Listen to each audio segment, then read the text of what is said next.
giliw kong tagapakinig. Nagbabalik ang inyong paaralang panghimpapawid, Aral TarlakHenyo sa RTV Tarlac, Channel 26, at sa bayang naririnig sa DZTC 828, Radyo Pilipino Tarlac. Tayo rin ay napapanood sa FB Live ng RTV Tarlac Channel 26. Sumasahimpapawid mula sa bayan ng Pura Tarlac, mula sa bayan ng San Clemente. Mula rito sa Borok Elementary School, Pura Tarlac, sa bayan ng Kapas Tarlac. Ako, ang inyong guro, na maghahatid sa inyo ng makabuluhang pagtalakay sa ating aralin.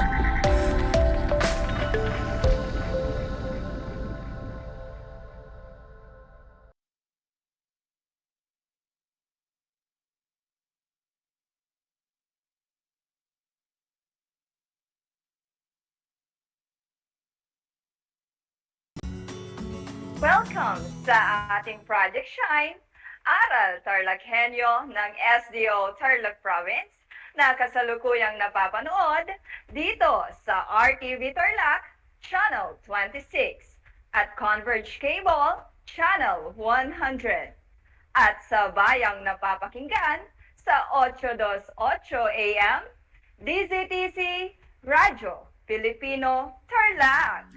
Magandang buhay, mabuting tao!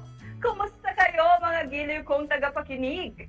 Ang aking pagbati at paghanga sa inyong pagpapahalaga sa edukasyon at pagpupursiging matapos ito nang nagtatagumpay sa kabila ng hamon ng pandemya. Ako ang inyong guro sa edukasyon sa pagpapakatao sa ika-4 na baitang, Binibining Rachel Lopez Jugilon, sumasahimpapawid mula sa bayan ng Victoria, lalawigan ng Tarlac. Sasamahan at gagabayan ko kayo sa Most Essential Learning Competency na napahahalagahan ang sarili at kapwa sa pag-iwas sa sakit na dengue. Natitiyak kong kayo ay handang-handa na mga anak sa ating bagong aralin sa araw na ito. Maging alerto at listo sa anumang makatutulong sa pagiging mabuting tao. Makikita sa inyong screen mga anak ang learning activity sheets sa ika-4 na baitang sa ESP. Mangyaring buksan ito at ating tuklasin ang aralin ngayong araw. Bago natin simulan ang ating leksyon, nais ko munang ipaalala sa inyo ang aralin noong nakaraang Lunes na tinalakay ni Sir Joseph. Maiiwasan ang pagkakaroon ng sakit, lalo na ngayong may pandemya, kung maingat at susundin ang simpleng hakbang upang maprotektahan ang sarili laban sa COVID-19. Ihanda ang lapis at papel sa pagsagot. Para naman sa mga nanonood ng ating FB Live, gamitin ang FB chat box para sa inyong mga kasagutan. Taglayin pa rin ang disiplina at respeto sa pagko-comment. Halika at ating tukuyin ang mga konsepto o mga salitang aking ilalarawan na may kinalaman sa mga pamantayan upang maiwasan ang COVID-19. Ang mga panimulang letra ng mga sagot ay ibibigay ko, kaya't alam kong kayang-kaya mo ito. Unang bilang. Anong FM ang palagi nating isinusuot, lalo na tuwing lumalabas ng bahay bilang proteksyon at panangga sa virus? Kung ang inyong sagot ay face mask, tumpak kayo dyan mga anak. Ikalawang tanong.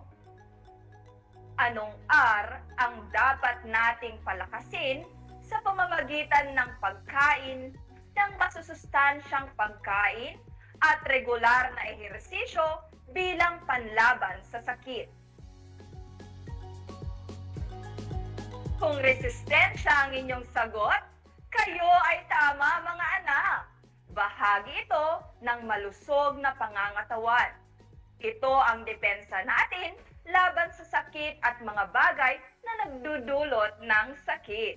Pangatlo, anong V ang tumutukoy sa pag-iineksyon o pagbabakuna laban sa sakit? Ang tamang sagot ay vaccination. Tumpak kayo mga anak. At ito ay ginagawa na sa buong mundo, maging dito sa atin sa Pilipinas, upang makaiwas sa COVID-19. Sunod, anong HW ang palaging ginagawa natin? Hinuhugasan natin ang ating mga kamay gamit ang sabon upang malinis ito at mapatay ang mga mikrobyo at virus. Kung hand washing o ang madalas na paghuhugas ng kamay ang inyong sagot, ikaw ay magaling. At para sa ikalima, anong PD ang tumutukoy sa paglalayo-layo ng mga tao ng 1 hanggang 2 metro upang makaiwas na makakuha o makapag-transmit ng virus? Kung physical distancing ang inyong kasagutan, mahusay mga anak. Binabati ko kayo ng may ngiti sa aking mga labi dahil sa batid kong kayo ay pursigidong matuto at handang maging inspirasyon para sa iba. Mamaya ay may maikli muli tayong pagsusulit. Ngunit huwag kayong mag-alala dahil tiyak na masasagutan ninyo ang mga ito basta makikinig kayo sa akin. Sa puntong ito, ating tuklasin ang bagong aralin ngayong araw. Handa na ba kayo? Kung handa na, halina't umariba. Maging listo at aktibo sa ating aralin na pinamagatang Sarili ay ingatan upang dengue ay maiwasan. Ang buhay ay pinakadakilang kaloob ng Diyos sa atin. Kung kaya't, dapat natin itong pahalagahan at ingatan. Inaasahan ng lumikha na alagaan ang lahat ng kanyang nilikha na may buhay. Sa bawat oras at pagkakataon, ay dapat mapahalagahan ang buhay na ipinagkaloob ng Diyos sa iyo at iyong kapwa. Ngayong umaga ay atin namang talakayin ang isa pa rin sa pinakalaganap na sakit sa ating bansa. Walang iba kundi ang sakit na dengue. Ano nga ba ang dengue? Ang dengue ay isang uri ng sakit na nanggagaling o nakukuha sa kagat ng lamok na Aedes aegypti o Aedes albopictus na may dalang dengue virus. Ito ay hindi nakahahawa o communicable, ngunit naipapasa o naitratransmit sa pamamagitan ng kagat ng lamok na mayroong dengue virus. Ang dami at mabilis na reproduksyon ng mga lamok ang siyang pangunahing problema, kaya't patuloy ang paglaganap ng sakit na ito.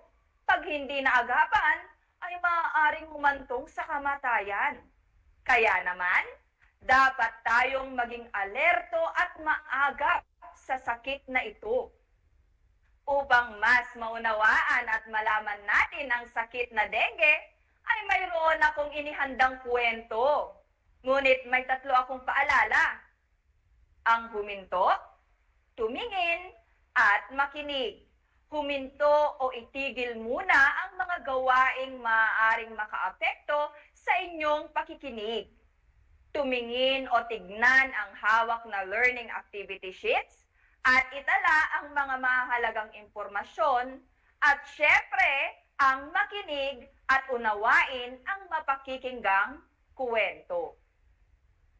Ang kwento ay pinamagatang Wanted, Lolit, Lamok ng Dengue, na isinulat ni Luis P. Gatmaytan, MD, at iginuhit ni Ray Sunga.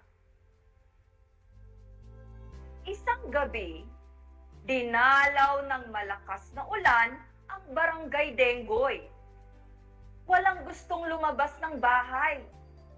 Nakatatakot kasi ang mga kulog at kidlat. Sinabayan pa ng brownout. Kaya, habang nakaikot sa gasera, nagkwentuhan na lang ang magkakapatid na Monsito, Elise at Vincent hanggang sa sila'y antukin at makatulog. Kinaumagahan, ay, bumaha pala, bungad ni Elise. Yehey! Wala tayong pasok ngayon! Sagot ni Monsito. Makakapaglaro tayo sa baha. Hiyaw ni Vincent. Nagmamadaling kumuha si Monsito ng mga papel. Iginawa niya sina Elise at Vincent ng bangkang papel at sinimulan ang karera ng mga bangka. Maya-maya, naisip ni Vincent na meron pa pala siyang jobos o pulbos na pangtina na natira sa isang project nila sa eskwela. Kinuha niya ito at sila'y nagpaligsahan sa paggawa ng pinakamagandang kombinasyon ng mga kulay ng jobos sa tubig ulan at inipon sa mga walang laman na bote ng soft drink, patis at toyo. Ang ganda naman ng inilagay mong kulay sa bote mo, Vincent. Akin na lang. Hindi pwede, Ate Elise. Akin ito. At tinago ni Vincent ang bote sa bodega.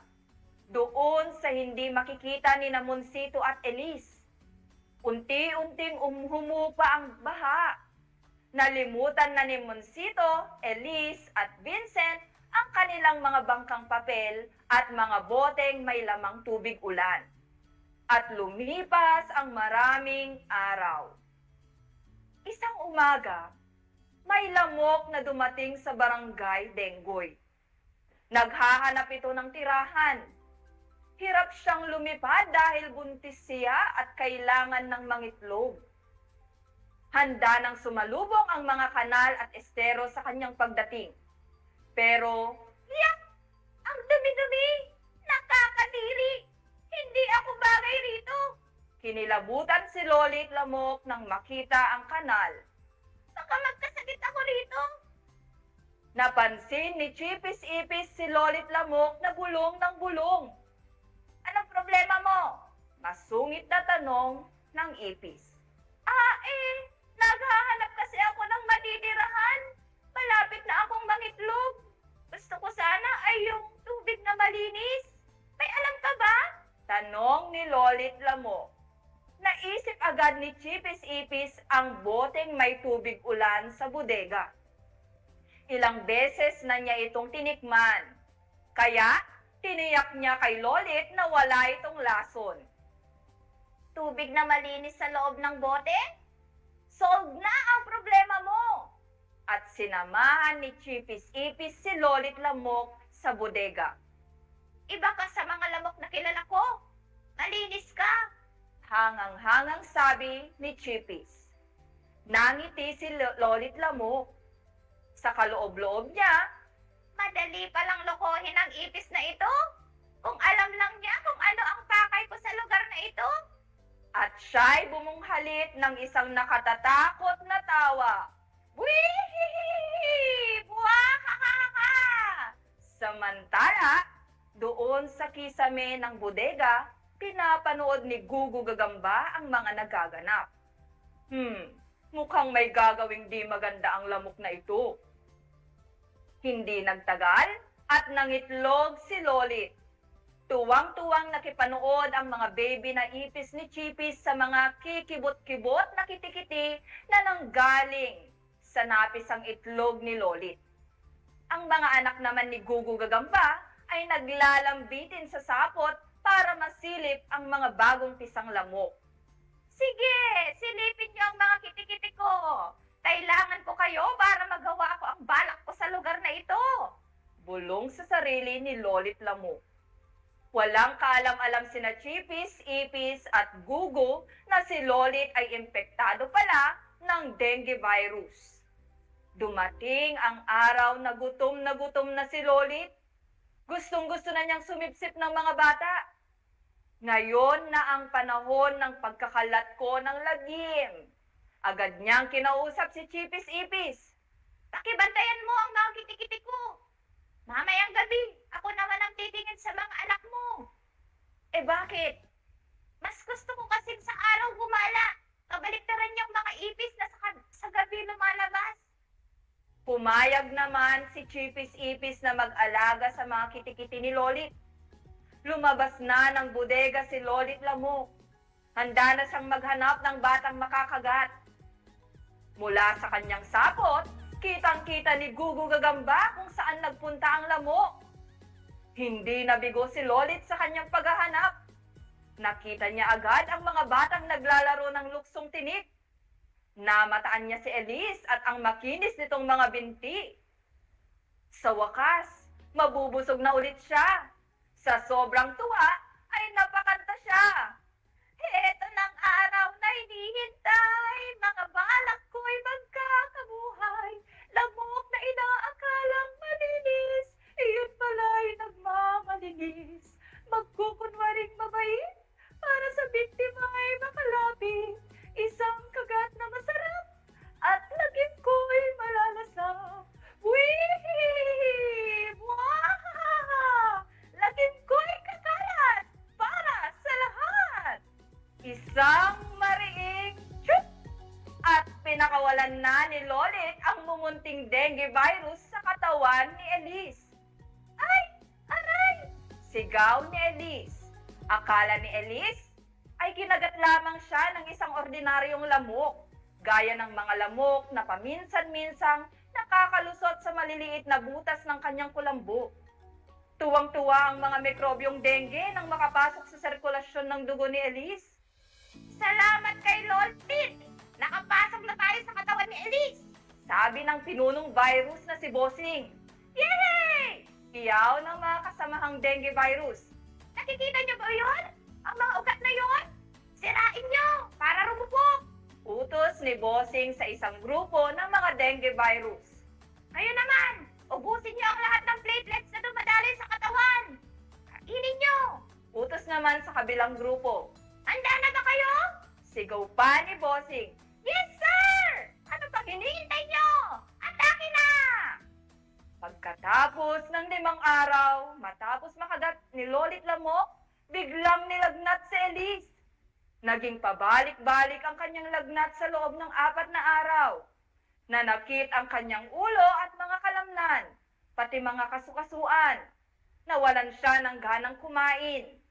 Natrangkaso si Elise, sabi ni Tatay Tony. Pero duda si Nanay Risa. Nabalitaan niya na marami ring bata sa lugar nila ang may sakit na katulad ng kay Elise. Ayon sa mga doktor, dengue H fever raw ito. Trangkaso na may kasamang pagdurugo. Ganon ang sabi ng nurse kay Nanay Risa nang magtanong siya kung paano malalaman na may dengue ang kanyang anak. Si Elise ay may trangkaso at nagdurugo ang ilong. Sa ospital, sinuri agad ng doktor ang dugo ni Elise. Malapot na nga ang kanyang dugo at bagsak na ang bilang ng kanyang platelets. Pagkatapos, ay kinabitan si Elise ng suwero. Sa laboratorio ay inihanda na rin ang dugo na posibleng isalin kay Elise kung patuloy na babagsak ang bilang ng kanyang platelets. Nabalitaan ni Gugu Gagamba ang nagaganap sa kanilang barangay. Ano ba talaga ang sakit ni Elise? Tanong niya sa mga kapwa Gagamba. Pero sila man ay walang masabi. Hanggang sa marinig ni Gugu ang balita sa radyo. Ipinapayong mag-ingat ang lahat laban sa dengue H fever. Kalat na ang dengue virus sa ating bansa. Ito ay dala ng mga lamok na nakatira sa malilinis na tubig o tubig ulan. Madali lamang makilala ang mga ito. Sila ay may black and white stripes sa katawan, nangangagat tuwing araw at mababa lamang kung lumipat. Naalala ni Gugu Gagamba si Lolit Lamok na naghahanap ng malinis na tubig at lumalabas lamang tuwing umaga. Mukhang kilala ko ang lamok na may dalang dengue, sabi ni Gugu Gagamba. Pumunta siya sa bodega at nagulat sa nakita. Ganoong-ganoon ang itsura sa ibinalita sa radyo. Nakikipaglaro ang mga ito sa napakaraming anak ni Chipis-Ipis at mga bubuwit. Pinulong agad ni Gugu Gagamba ang mga gagamba sa kisame at dingding ng bodega. Magtulong-tulong tayong lahat. Gagawa tayo ng mahahabang sapot mula sa bodega, sa may bakuran, papunta sa bahay ni Elise. Kailangang ilantad ang lihim ng bodega. Ilantad! Sama-samang hiyaw ng mga gagamba. Pagkaraan ng 2 araw, ang daming sapot. Gulat na sabi ni Nanay Risa habang gumagayak papuntang ospital. Ayun, galing sa bodega. Halika Vincent, alisin natin ang agiw, sabi ni Tatay Tony. Punta ka na Risa sa ospital. Ako na ang bahala rito. Sa bodega, nandiri sila sa kanilang nakita. Kay daming mga ipis at mga bubuwit, lalo na ang mga lamok, nakakadiri. At doon nila nakita ang bote ng tubig ulan na puno pa rin ng mga kitikiti. Aha, dito pala nakatira ang mga lamok ng dengue, sabi ni Tatay Tony. Nabigla si Vincent sa nakita. Sorry po, ako po ang nagtago sa boteng yan. Umamin si Vincent na nagsisisi. Anak, sa susunod ay magiging maingat na tayo, sagot ni Tatay Tony. Noon din ay sinimulan ang paglilinis at fumigation sa barangay Dengoy. Nagpausok ng pamatay lamok sa buong lugar. Tatakas pa sana si Lolit Lamok at ang pamilya nito, pero hindi nila natagalan ang lason na nakahalo sa hanging ibinomba sa kanila. Sunod-sunod na bumagsak si Lolit, pati ang napakaraming lamok. Kasama ring namatay ang mga lahi ni Chipis-Ipis, ang mga daga at ang mga langaw na nagdala ng iba't ibang uri ng sakit. Ligtas na ang mga bata sa dengue. Hindi na makapaghahasik pa ng lagim si Lolit Lamok. Mula noon, natuto na ang mga taga-barangay Dengoy na mag-ingat laban sa dengue H fever.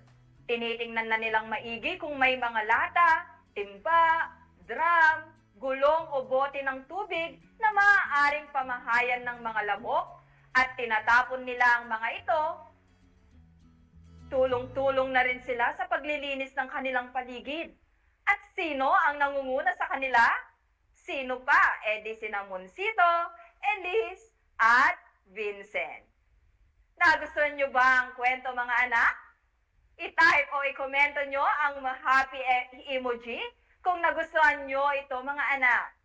Ayan, nakikita ko na ang inyong mga comments. Aba, nagustuhan nga nila ang kwento.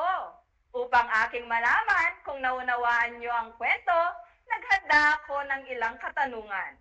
Para sa mga nanonood sa ating FB Live, i-comment lang ang inyong sagot at para naman sa mga nanonood sa telebisyon at nakikinig sa radyo, isulat ang inyong sagot sa malinis na papel. Ang unang tanong, sino ang nagkasakit sa kwento? Kung ang iyong sagot ay si Elise, ikaw ay mahusay. Ikalawang tanong, ano ang sakit ni Elise? Ang sagot mo ba ay dengue H fever? Tumpak ka dyan! Para sa ikatlong tanong, paano nakuha ni Elise ang kanyang sakit? Kung ang iyong sagot ay nakuha niya ang kanyang sakit sa pamamagitan ng kagat ng lamok na may dalang dengue H fever, ikaw ay mahusay! Ikaapat na tanong, ano ang mga sintomas ng sakit na dengue H fever? Kung ang iyong sagot ay trangkaso na may kasamang pagdurugo, ikaw ay magaling. At ang panglimang tanong, paano natin maiiwasan ang pagkalat ng dengue H fever? Kung ang sagot mo ay Maiiwasan natin ang pagkalat ng dengue, H fever sa pamamagitan ng paglilinis ng bakuran at tinatapon ang mga bagay na maaaring pamahayan ng mga lamok. Ikaw ay tumpak. Mga anak, mahalagang isa-isip, isa-puso, at isagawa ang mga sumusunod na konsepto mula sa aralin ngayong araw. Tara! Atin nang alamin ang laban kontra dengue ay pinangungunahan ng kalusugan Department of Health at sila may tinatawag na 4S laban sa dengue. Unang S, search and destroy. Hanapin at sirain ang mga pinamamahayan at pinangingitlugan ng mga lamok. Pangalawang S, seek immediate consultation. Kapag 2 araw nang nilalagnat, ay agad nang kumonsulta sa doktor. Sa panahon ngayon, ay talaga namang hindi dapat ipinagwawalang bahala ang lagnat dahil maaari itong sintomas na ng malubhang sakit, maging ang COVID-19 disease. Ikatlong S, say no to indiscriminate fogging. Kapag 2 araw nang nilalagnat, ay agad nang kumonsulta sa doktor. Sa panahon ngayon, ay talaga namang hindi dapat pinagwawalang bahala ang lagnat dahil maaaring ito ay simptomas na ng malubhang sakit, maging ng COVID-19 disease. Payagan lamang ito bilang huling alternatibo sa panahon ng outbreak o epidemya dahil ang kemikal na ginagamit sa fogging at fumigation o pagpapausok ay isang uri ng pesticide o lason na may masamang epekto sa ating kalusugan at iba pang hayop sa ating paligid. Huling S, self-protection measures. Ang aspetong ito ng laban kontra dengue ay patotoo na ang ating kalusugan ay nasa ating sariling mga kamay. Dahil talaga namang tayo ang numero 1 dapat gumawa ng paraan upang makaiwas sa mga lamok at sakit na dengue. Mapangangalagaan natin ang ating mga sarili laban sa lamok sa ilang simpleng paraan. Mga anak, isa-isip nyo na ang kalusugan ay kayamanan. Sino man at lalo't higit ang Diyos ay magiging masaya kung inalagaan natin ang ating kalusugan at pangangatawan. Dapat malinang sa atin ang ugaling kumain ng tamang pagkain at magkaroon ng sapat na oras sa pagtulog, pamamahinga at ehersisyo. Gayon din ang pagiging malinis at maayos sa ating mga sarili. Misyon nating mapalago at mapangalagaan ang lahat ng nilikha ng Diyos at hindi natin ito magagawa kung tayo ay madalas na magkasakit. Kaya kaya nyo bang ipangako at gawin ang mga ito, mga bata? Maraming salamat kung ganoon. Isang talakayan na naman ang malapit ng matapos. Ako ay masayang-masaya sa pinapakita nyo na aktibong pakikibahagi sa ating aralin ngayong araw. Higit sa lahat, ang inyong pagmamahal sa edukasyon. Ipagpatuloy ang kagandahang asal na ito, mga anak, hakbang tungo sa katuparan ng inyong mga pangarap sa hinaharap. Sa puntong ito, panahon na upang alamin kung kayo ay may natutunan mula sa ating aralin sa pamamagitan ng munting pagsusulit. Sa lahat ng nanonood sa FB Live, gamitin ang FB chat box para sa inyong mga kasagutan. Ihanda naman ang panulat at sagutang papel sa lahat ng mga nanonood sa telebisyon at nakikinig sa radyo. Mga anak, pakinggang mabuti at unawain ang mga sitwasyong aking babasahin. Kung ang mga taong mababanggit ay nagpapakita ng pangangalaga at pagpapahalaga sa kanilang mga sarili at kanilang kapwa laban sa sakit, ang isasagot nyo ay tumpak. At kung hindi naman, ang isasagot nyo ay mali. Umpisahan na natin. Para sa unang sitwasyon, nakatambak lamang sa likod bahay ang mga basurang bote at lata ni Riza kung saan naiipon ang tubig ulan. Ito ba ay tumpak o mali? Kung ang inyong sagot ay mali, tama kayo. Ang mga bote at lata kasing ito na naiipunan ng tubig ulan ay maaaring pamugaran at pangitlugan ng mga lamok na may dala ng dengue virus. Pangalawa, nabalitaan ni Maria na nagkadengge ang kanyang kaibigan at kapitbahay na si Ana. Kaya naman, naging regular na ang pagpapahid niya ng mosquito repellent lotion. Kung tumpak ang inyong sagot, magaling dahil mainam na panlaban ang repellent lotions upang makaiwas sa kagat ng lamok. Pangatlo, 3 araw nang nilalagnat si Jairus kaya't uminom siya ng paracetamol upang maibsan ang sama ng kanyang pakiramdam at di na kailanganing pumunta sa doktor. Ang tamang sagot ay mali. Tama kayo mga bata dahil dapat na kumonsulta tayo agad sa doktor kung ang lagnat ay tumatagal na ng 2 araw pataas upang maagapan ang anumang sakit na kaakibat nito. At ang pang-apat, tumulong sa general cleaning ng mga kanal sa barangay ang magkapatid na Jamela at James, ambag sa programa kontra dengue. Kung tumpak ang iyong sagot, magaling dahil tama ang ginawa ng magkakapatid na Jamela at James. At ang pang-5 bilang, nakikilahok si Jenny sa kampanya ukol sa mga pamamaraan sa pagpuksa ng mga lamok na may dalang dengue H fever sa kanilang barangay. Kung ang iyong sagot ay tumpak, ikaw ay mahusay. Mainam na makilahok sa mga kampanyang ito upang maging maalam sa nakapipinsalang sakit na ito.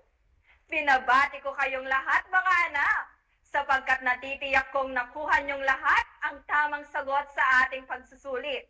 Mula sa akin, tanggapin niyo ang mga salitang magaling at mahusay, mabuting tao. Mga anak, ako ay naghanda ng mga gawain at refleksyon sa inyong learning activity sheets. Inaasahan ko na ito ay inyong sasagutan ng buong sigasig at sa abot ng inyong makakaya.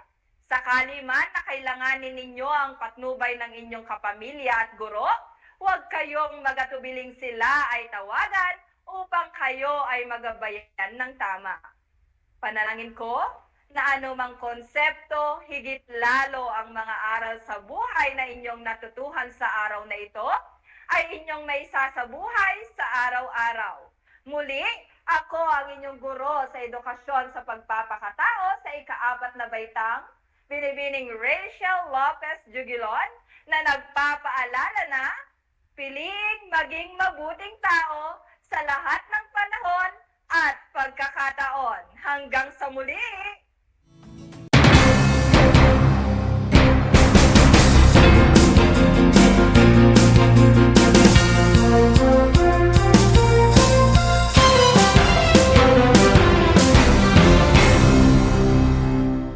Did you know that children learn more when they initiate an activity and are actively engaged in it?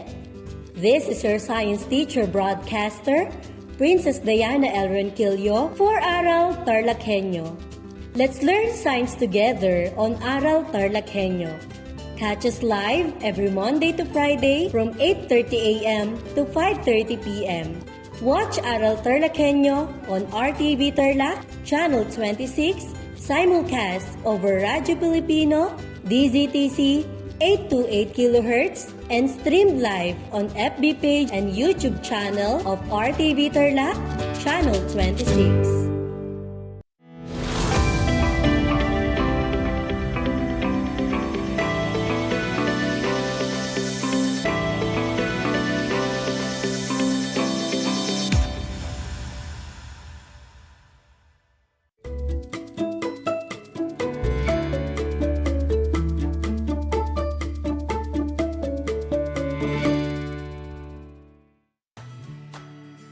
Aral TarlakHenyo here on RTV Tarlac Channel 26, simulcast over DZTC Radio Pilipino Tarlac and live via Facebook page of RTV Tarlac Channel 26.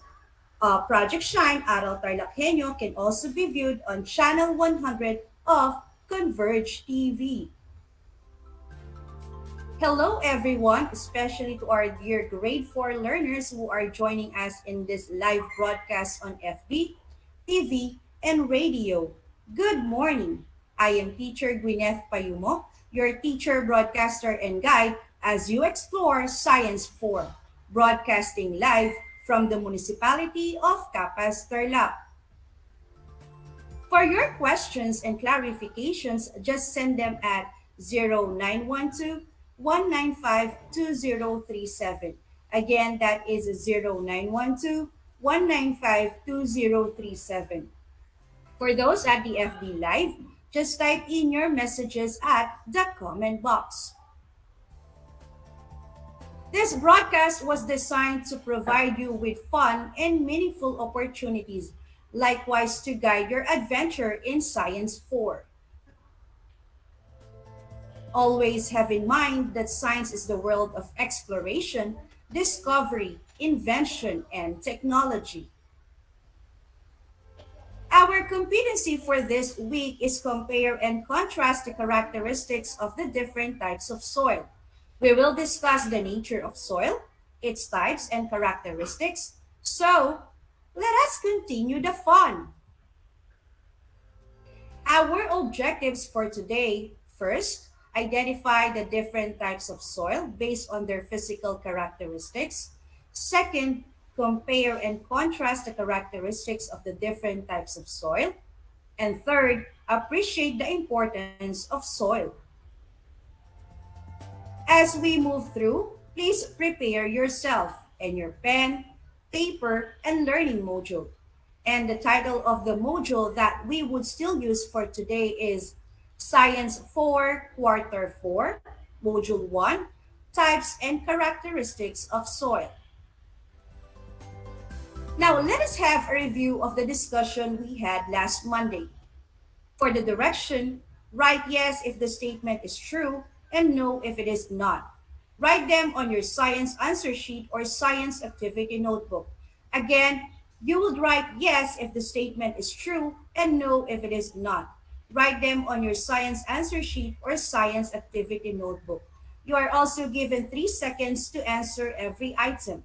The questions will be read twice, so please listen attentively. Number 1. Soil structure is the arrangement of soil particles into small clumps called beds. Again, soil structure is the arrangement of soil particles into small clumps called beds. Is it yes or no? Timer starts now. Okay, what is the answer for number 1? It is? Yes, very good. Moving on to number 2. As soil ages, it gradually starts to look different from its parent material. As soil ages, it gradually starts to look different from its parent material. Yes or no? For number 2, the answer is yes. As soil ages, it gradually starts to look different from its parent material. Did you get the correct answer? Nice. For number 3, soils are unlimited natural resources. Again, soils are unlimited natural resources. Is it yes or no? The answer for number 3 is no. Soils are limited natural resources. Moving on to number 4. The particles that make up soil are categorized into 3 groups by size. They are sand, silt, and loam. Again, the particles that make up soil are categorized into 3 groups by size. They are sand, silt, and loam. Is it yes or no? The answer for number 4 is no. The particles that make up soil are categorized into 3 groups by size. They are sand, silt, and clay. Number 5. Soil is a mixture of minerals, dead and living organisms, air, and water. Again, soil is a mixture of minerals, dead and living organisms, air, and water. Is it yes or no? Number 5, it is yes. Soil is a mixture of minerals, dead and living organisms, air, and water. Did you get it right? Very good. Did you get all the correct answers? Perfect. We can now proceed to the continuation of our topic, which is about the types and characteristics of soil. Soil covers most of the land part of the earth. You find plants, animals, houses, and other organisms on the soil. We live on the soil, and it helps us in so many ways. Soil is made up of smallest particles of rocks, which contains decayed matter of plants and animals. Different types of soil have different physical characteristics. Each soil type differs in color, texture, odor, and its ability to hold water. There are three different types of soil in our environment. We have clay, loam, and sand. Let us proceed and discover each one of them. Let us meet clay. The common characteristics of clay is that the particles are packed together tightly. It is sticky when wet and has the finest texture. It holds much water. Clay consists of microscopic and submicroscopic particles derived from the chemical decomposition of rocks. It is a fine-grained cohesive soil. They stick together readily and form a sticky or gluey texture when they are wet or dry. Clay soils hold a high amount of water. Clay expand when in contact with water and shrink when getting dry. Compared to sand particles, which are generally round, clay particles are thin, flat, and covered with tiny plates. Organic clay is highly compressible, and its strength is very high when dry, which is why it is used in construction as mud mortar. Next type of soil is the loam. It is a mixture of sand and clay. It has a fine texture. It can hold enough amount of water and contains large amounts of decaying plants and animals and organisms, which make it best for planting and growing crops. Loam is a mixture of clay, sand, and silt, and the benefits from the qualities of these three different textures favoring water retention, air circulation, drainage, and fertility. These soils are fertile, easy to work with, and provide good drainage. Depending on their predominant composition, they can be either sandy or clay loam. Next one is the sand. Sand does not hold water well because the particles are coarse and loose. Sand is most extensively used in construction. It consists of particles of rock and hard minerals, such as silicon dioxide. They are the largest type of soil particles, where each particle is visible to the naked eye. The large, relatively stable sand particle size increases soil aeration, improves drainage in tight soils, and creates plant growth supporting qualities or tilth. The bigger particle size of the sand gives wet or dry sandy soil a grainy texture when you rub it between your fingers, and it makes the soil light and crumbly even when you try to stick it together in your hand. The particle shape is angular, subangular, rounded, flat, or elongated. The texture is rough, smooth, or polished.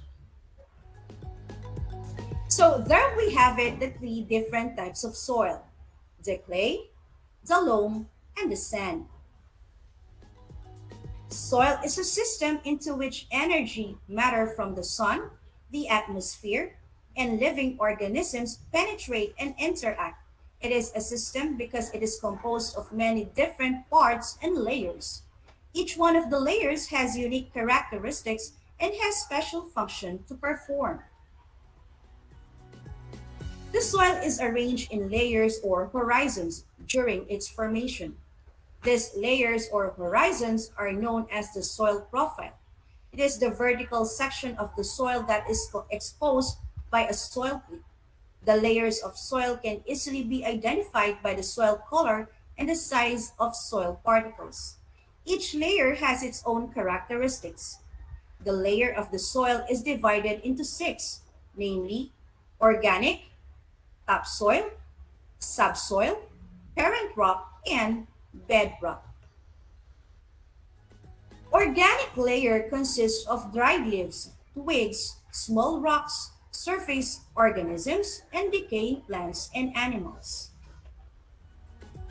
The organic, also known as O horizon, this layer is often black, brown, or dark brown in color, and this is mainly because of the presence of organic content. This layer is thin in some soils, thick in others, and not present at all in other soils. Topsoil or the A horizon is often rich in humus. When we say humus, these are decayed or decomposed plants and animals. And topsoil has also minerals. The topsoil or the A horizon, this is the uppermost layer of the soil. This layer is rich with organic materials and is called as the humus layer. Humus comes from the decaying plants and animals. It is also rich in soil minerals which are needed for plant growth. Several kinds of plants can be seen growing on this layer.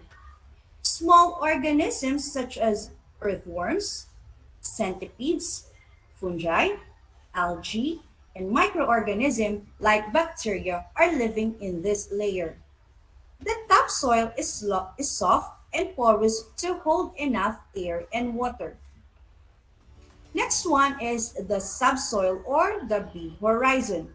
It is poor in humus but rich in minerals. The subsoil or the B horizon is located just below the topsoil and above the parent rock. It is composed primarily of clay mineral deposits which drain from the topsoil. Loosely arranged rocks and organic matter. This layer contains less humus and organic matter but rich in minerals. This layer holds water than the topsoil and is lighter brown due to the presence of clay soil. It is comparatively harder and compact than topsoil. When the topsoil is washed out, the subsoil alone cannot support plant life. Next one is the parent rock or the sea horizon. It has little or no plant or no animal life. The parent material or rock or the sea horizon is composed of large rocks or slightly broken up bedrock. It is called the parent material because upper layers develop from this layer. Plant roots do not penetrate into this layer. It does not contain organic matter, necessary nutrients, and water needed for plant growth. It is exposed to very little weathering.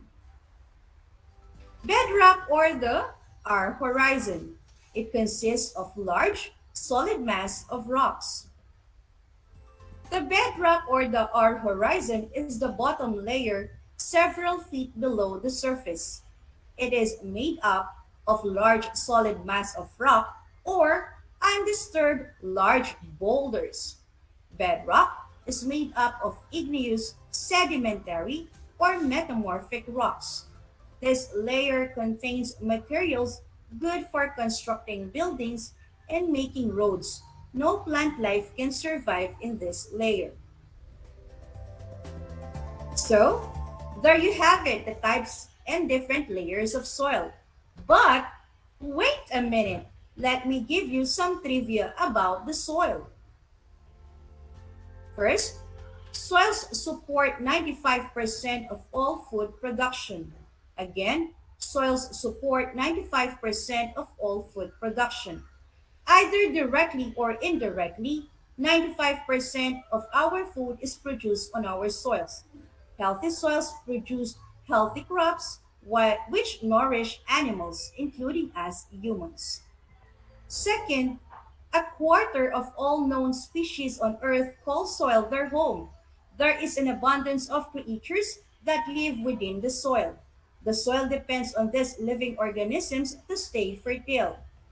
Third, soils without earthworms can be 90% less effective at soaking up water. Soil is vital for purifying and storing water. As water seeps into the ground, bacteria and viruses are absorbed, which cleans the water. But for this to happen, the soil must be rich in microorganisms that help to do the job. 4. Only 1% of soil microorganism species have been identified. Just 1 teaspoon of garden soil may contain thousands of species, but there are so many more organisms that are yet to be identified. And 5, as soil is alive, soil can also die. Unfortunately, once soil is lost, it is very difficult to recover. 6, fat in soil bacteria might protect against stress. A study showed that a bacterium found in soil can boost resistance against stress and reduce inflammation. Now that you have heard much about the soil, it is time for a recap. Soil covers most of the land part of the earth. Soil is made up of smallest particles of rocks, which contains decayed matter of plants and animals.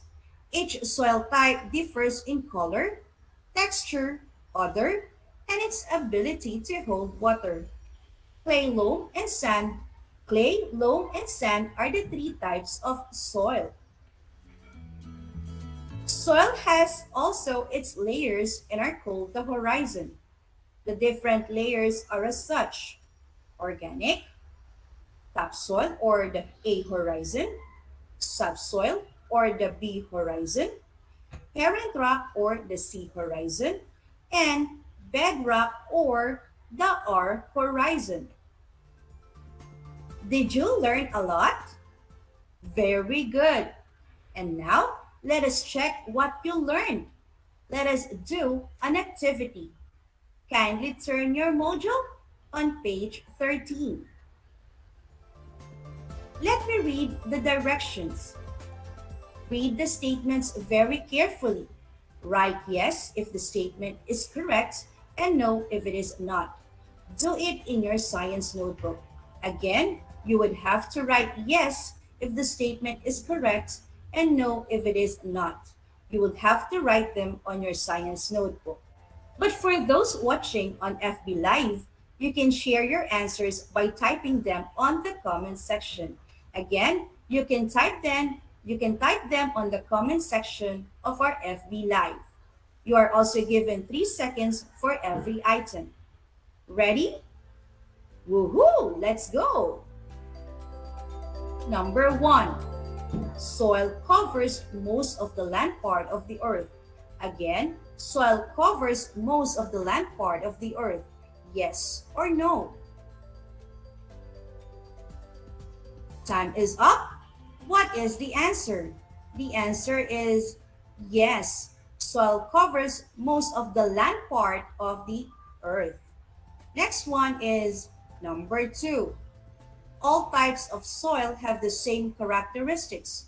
Again, all types of soil have the same characteristics. Is it yes or no? The answer is no. Not all types of soil have the same characteristics. Moving on to number 3. Some soils are good for planting, while others are not. Again, some soils are good for planting, while others are not. Yes or no?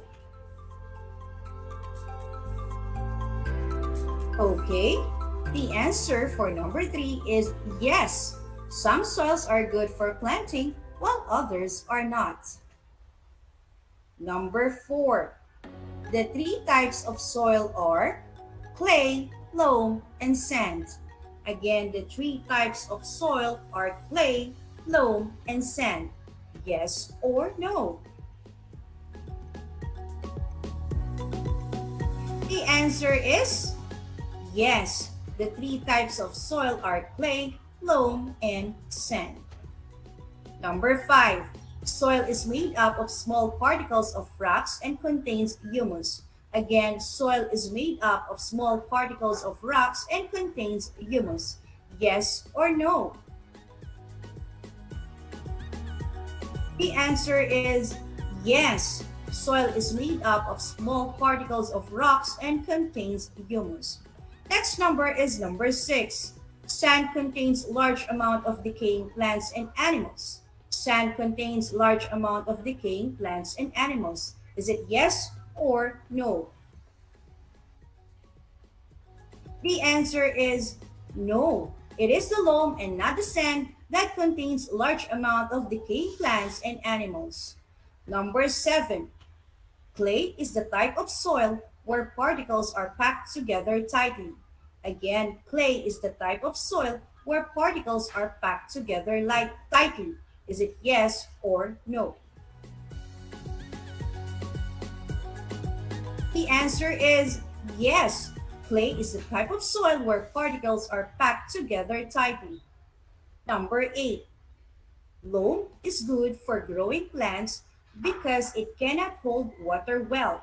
Again, loam is good for growing plants because it cannot hold water well. Is it yes or no? The answer is no. Loam is good for growing plants because it can hold water well. And number 9, humus contains the right amount of nutrients needed for growth of plants. Again, humus contains the right amount of nutrients needed for growth of plants.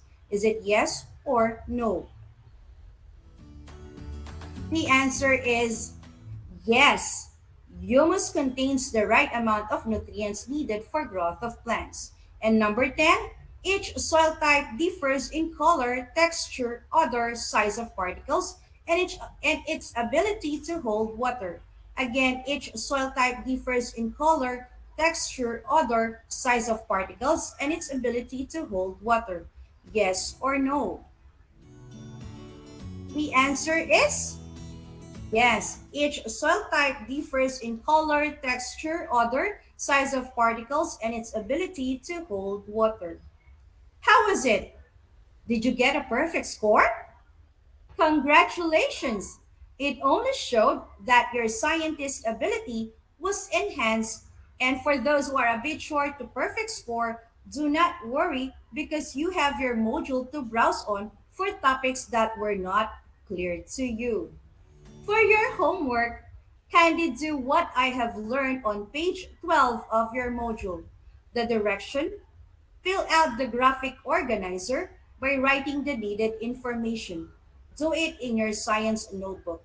Again, fill out the graphic organizer by writing the needed information. You'll have to do it in your science notebook. And there you have it, my dear grade 4 learners. Thank you for joining me in this week's Science 4 lesson about the soil. Again, congratulations for you did great in science. Next week, please join us again, same time, same channel, same station, and do read in advance your Science 4 Quarter 4 Module number 2, which is all about water and its context on different activities. I am sure it will be another fun learning adventure in Science 4. For science is the world of exploration, discovery, invention, and technology. Always tune in to RTV Tarlac Channel 26, likewise over DZTC Radio Pilipino Tarlac 828 for your daily lessons on the air. And Project Shine Aral TarlakHenyo can also be viewed on Channel 100 of Converge TV. This has been your teacher broadcaster for Science Grade 4, Teacher Gwyneth Payumo. For in science, always follow your imagination where it allows you to go. Thank you and God bless. Have a great day ahead.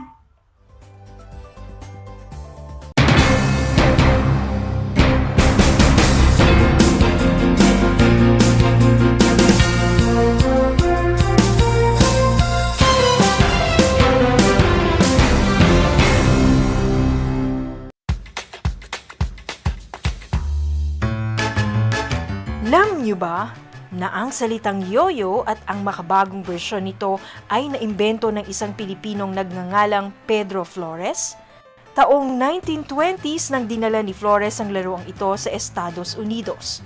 Sinimulan niya ang paggawa nito sa kanyang maliit na pabrika sa California at ipinakita sa mga tao ang iba't ibang tricks ng paggamit nito. Alam mo na, yan ang yoyo! Multiply 1089 by 9, you will get an answer, the exact reverse, which is 9801. My name is JRP Duldulao, your teacher broadcaster on Aral TarlakHenyo. For more math trivia and answers to your math questions, catch Aral TarlakHenyo every Monday to Friday from 8:30 a.m. to 5:30 p.m. Learning math is so much fun!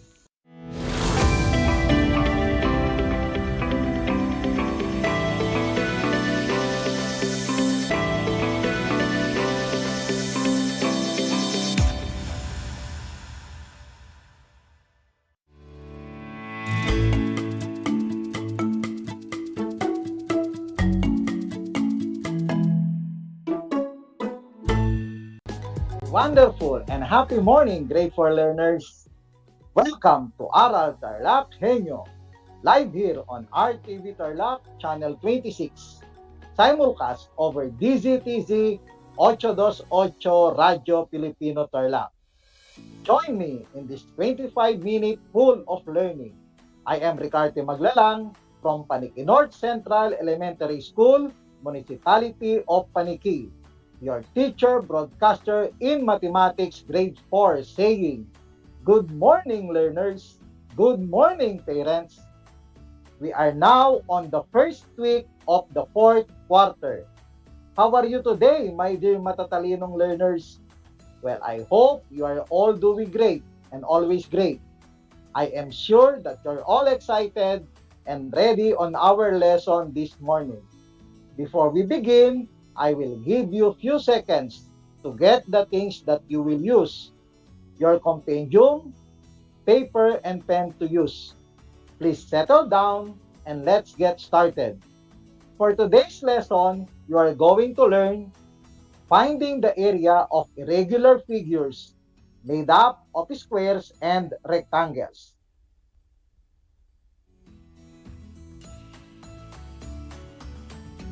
Everything around us forms shapes. Buildings are rectangle in shape. Fruits are mostly circle and triangle, and many others. But have you tried to find out more on shapes? If you are interested, let's explore more and enjoy. In this lesson, you will learn how to find the area of irregular figures made up of rectangles and squares. Open your Mathematics Grade 4 Compendium of Notes on page 3. But before that, let's have a drill. Here is the direction. Count the number of squares inside each shape. Choose the letter of the correct answer. Figure 1. Is it A, 24, B, 26, C, 28, and D, 30? The correct answer is letter C, 28. For figure 2, is it A, 12, B, 11, C, 10, or D, 9? The correct answer is letter B, 11. For figure 3, is it A, 22, B, 23, C, 24, or D, 25? The correct answer is letter D, 25. For figure 4, is it A, 44, B, 46, C, 48, D, 50. The correct answer is 44. And for the last figure, figure 5, is it A, 38, B, 36, C, 34, or letter D, 32? The correct answer is letter B, 36. What you have answered is all about area. What is an area and how it is measured? Area is the number of unit squares that cover the surface of a figure. And area is measured in square units such as square centimeters and square meters. Let's have a review about the area formula of rectangle and square. What is the area formula of rectangle? The area formula of rectangle is length times width, or A is equal to L times W. What about the area formula of square? The area formula of square is area equals side times side, or A is equal to S squared, or S times S. Okay, let's have another drill. Find the area of the following figures. For figure 1, the side length is 5 centimeters. What is its area?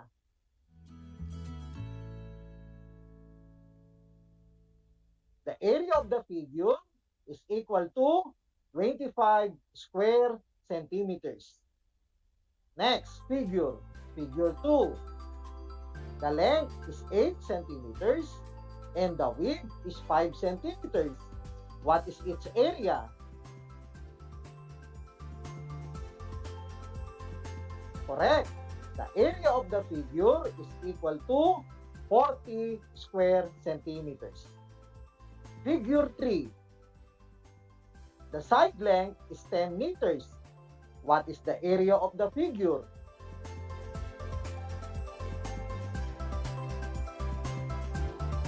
Correct. The area of the figure is equal to 100 square meters. Figure 4. The length is 6 meters and the width is 15 meters. What is its area?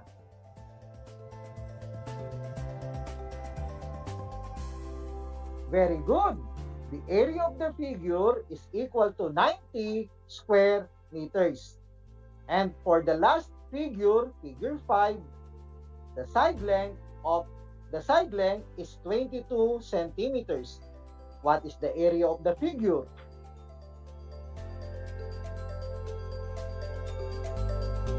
Very good. Its area is equal to 484 square meters. Let us read word problem number 1. Alexa and her classmates made a miniature flower garden as their project in an EPP subject to be presented in front of the class. After they presented their project, she mentioned that the area of the miniature garden is illustrated below. Find the area of their miniature garden. Number 1 question. What can you say about the shape in their miniature flower garden? Yes, the shape of the figure is irregular. It is made up of square and rectangles. Question number 2. Looking at the shape of their miniature flower garden, how will you find its area? Correct. Area of irregular figures can be determined by dividing the figure into squares and rectangles. To find the area of a irregular figure, which is combination of rectangles and squares, we find the area of each figure separately and then add them to find the total area. And number 3 question, in how many ways can you find each area? Awesome! You can find each area using the following 2 ways. We have solution 1. There are 2 rectangles formed, labeled A and B. And then, we will find the area of the individual shapes. Step 1. Find the area of rectangle A, where A is equal to length times width, and your length is 3 centimeters, while the width is 5 centimeters. So 3 times 5 equals 15 square centimeters. And then step 2, we will find the area of rectangle B, where A is equal to length times width. Then the length is equal to 5 centimeters, while the width is equal to 18 centimeters. And the area of rectangle B is equal to 90 square centimeters. And for step 3, we will add the area of rectangle A with the area of rectangle B to find the area of the irregular figure. So for area of rectangle A, we have 15 square centimeters, while the area of rectangle B is 90 square centimeters. Therefore, 15 plus 90 is equal to 105 square centimeters.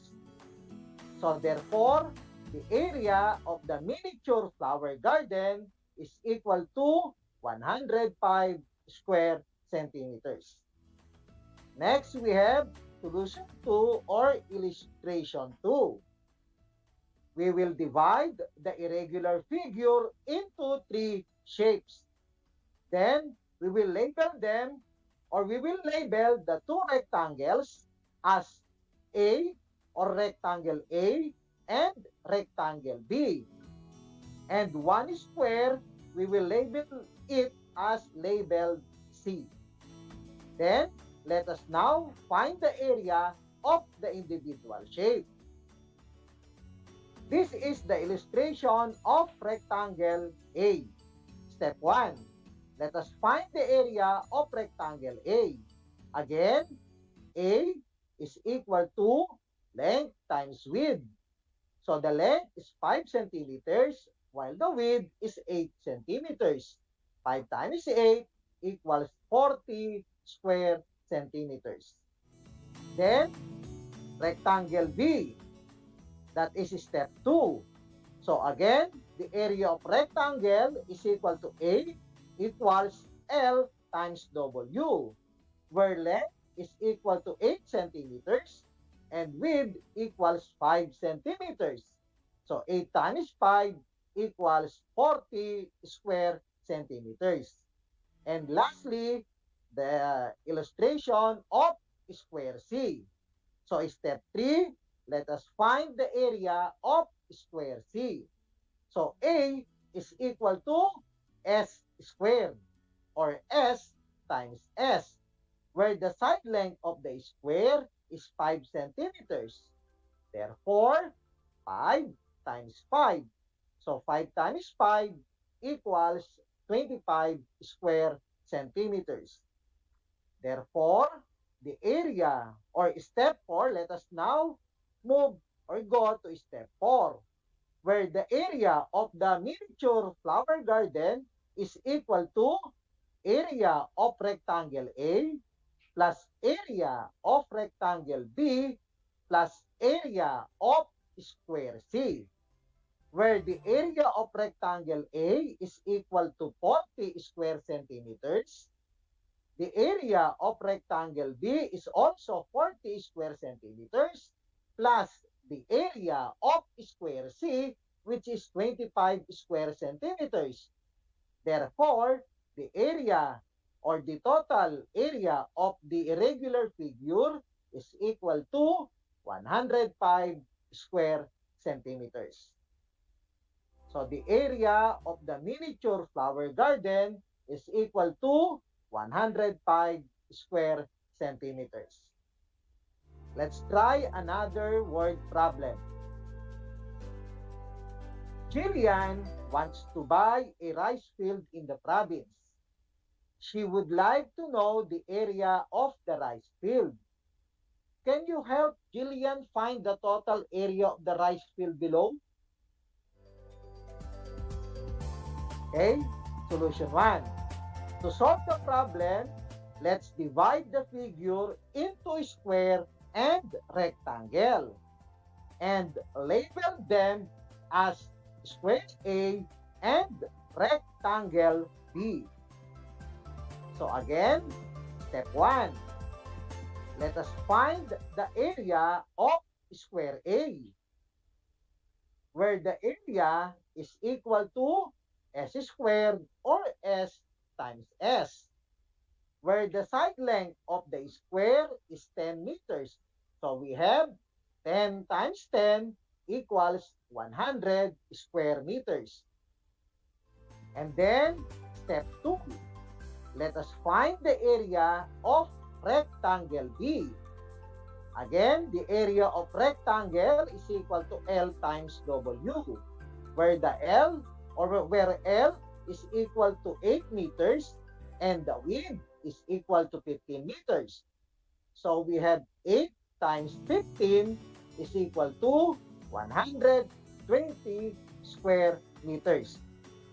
And lastly, for step 3, let us find the area of the irregular figure, which is equal to area of square A plus area of rectangle B, where the area of square A is equal to 100 square meters, while the area of rectangle B is equal to 120 square meters. So to sum it up, 100 plus 120 is equal to 220 square meters. Then, let's try another illustration. Let us divide the figure into two rectangles and label them as rectangle A and rectangle B. Then, step 1.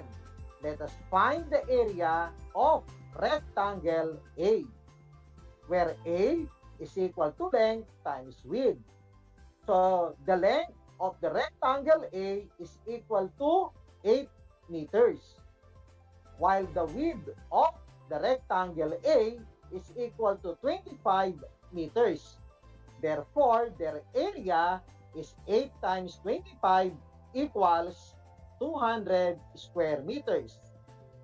Then, step 2.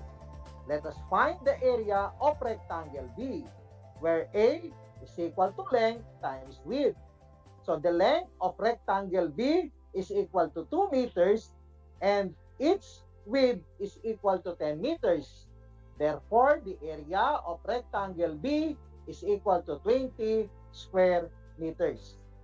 And finally, step 3, let us add the area of rectangles A and B, where the area of rectangle A is equal to 200 square meters and the area of rectangle B is equal to 20 square meters.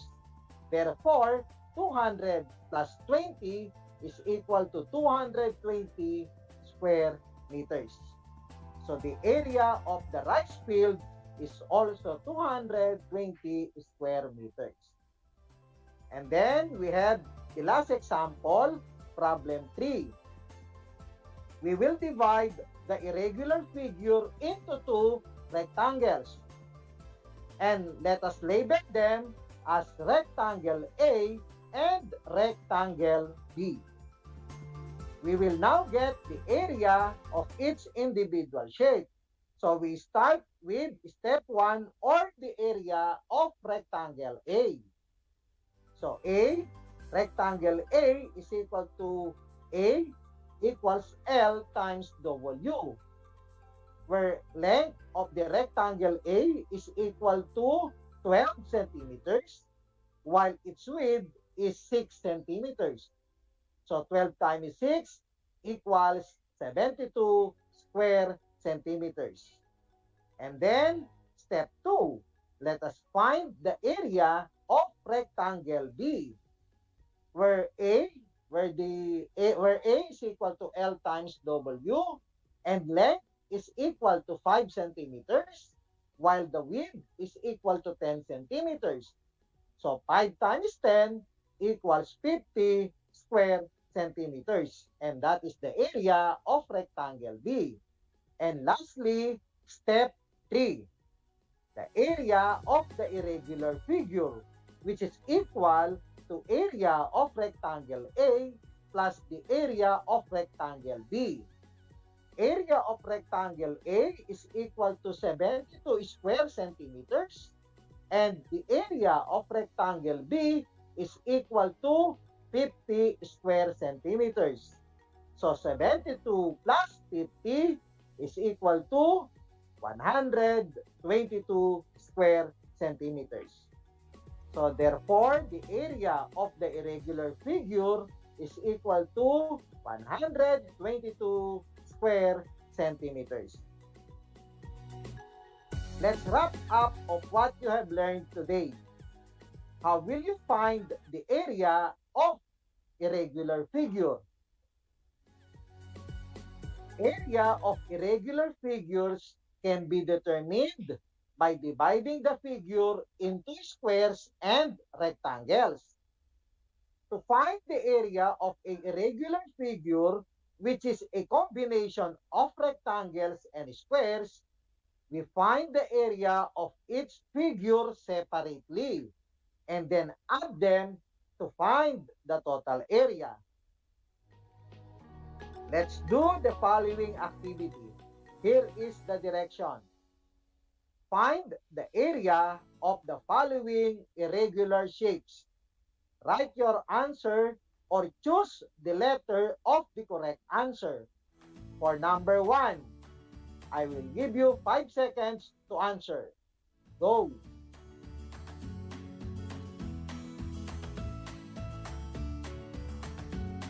The correct answer is letter D. Next, figure 2.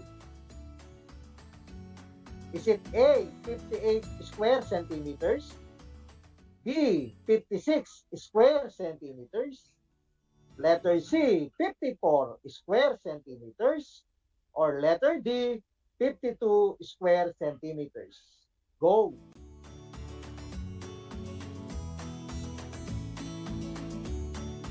The correct answer is letter C, 54 square centimeters. For figure 3, is it A, 56 square centimeters, B, 55 square centimeters, letter C, 54 square centimeters, or letter D, 53 square centimeters? Go!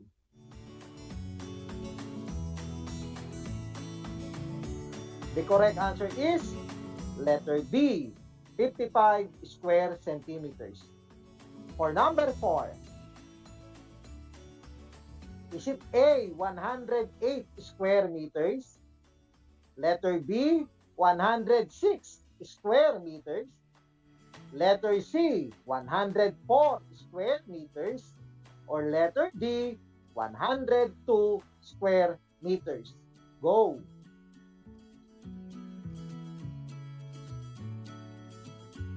The correct answer is letter A, 108 square meters. Number 5. Is it A, 143 square meters, B, 145 square meters, Letter C, 147 square meters. Or letter D, 149 square meters. Go! The correct answer is letter C, 147 square meters. And finally, number 6, is it A, 33 square meters? Letter B, 31 square meters? Letter C, 28 square meters? Or letter D, 26 square meters? Go!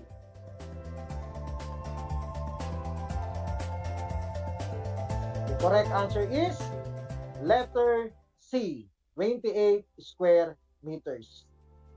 Good job! I know that you have answered most of the items correctly.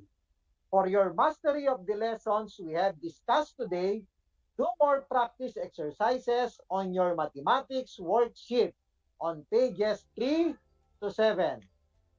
That's all for today. I hope you have learned much. Thank you for listening.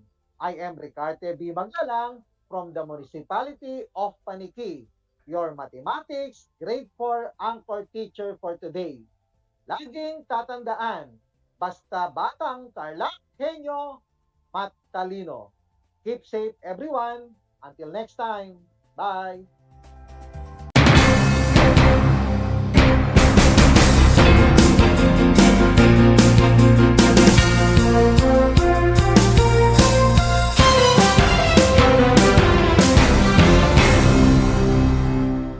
Ang Tagalog ay ang wika ng mga taga-Quezon, Batangas, Bulacan at ng iba pang katutubong nagsasalita nito. Ang Filipino ay ang pambansang wika batay sa tanathana ng 1987 Constitution. Tara na at matuto ng salitang Filipino. Manood at makinig ng Aral TarlakHenyo sa RTV Tarlac, Channel 26 at sa bayang naririnig sa Radyo Pilipino, DZTZ 828 at napapanood din live sa FB page at YouTube channel ng RTV Tarlac, Channel 26. Manood at matuto ng ating mga aralin sa Filipino. Dito lang yan sa Aral TarlakHenyo. Ako si Ma'am Crystal May Aquino, ang inyong teacher broadcaster sa Filipino.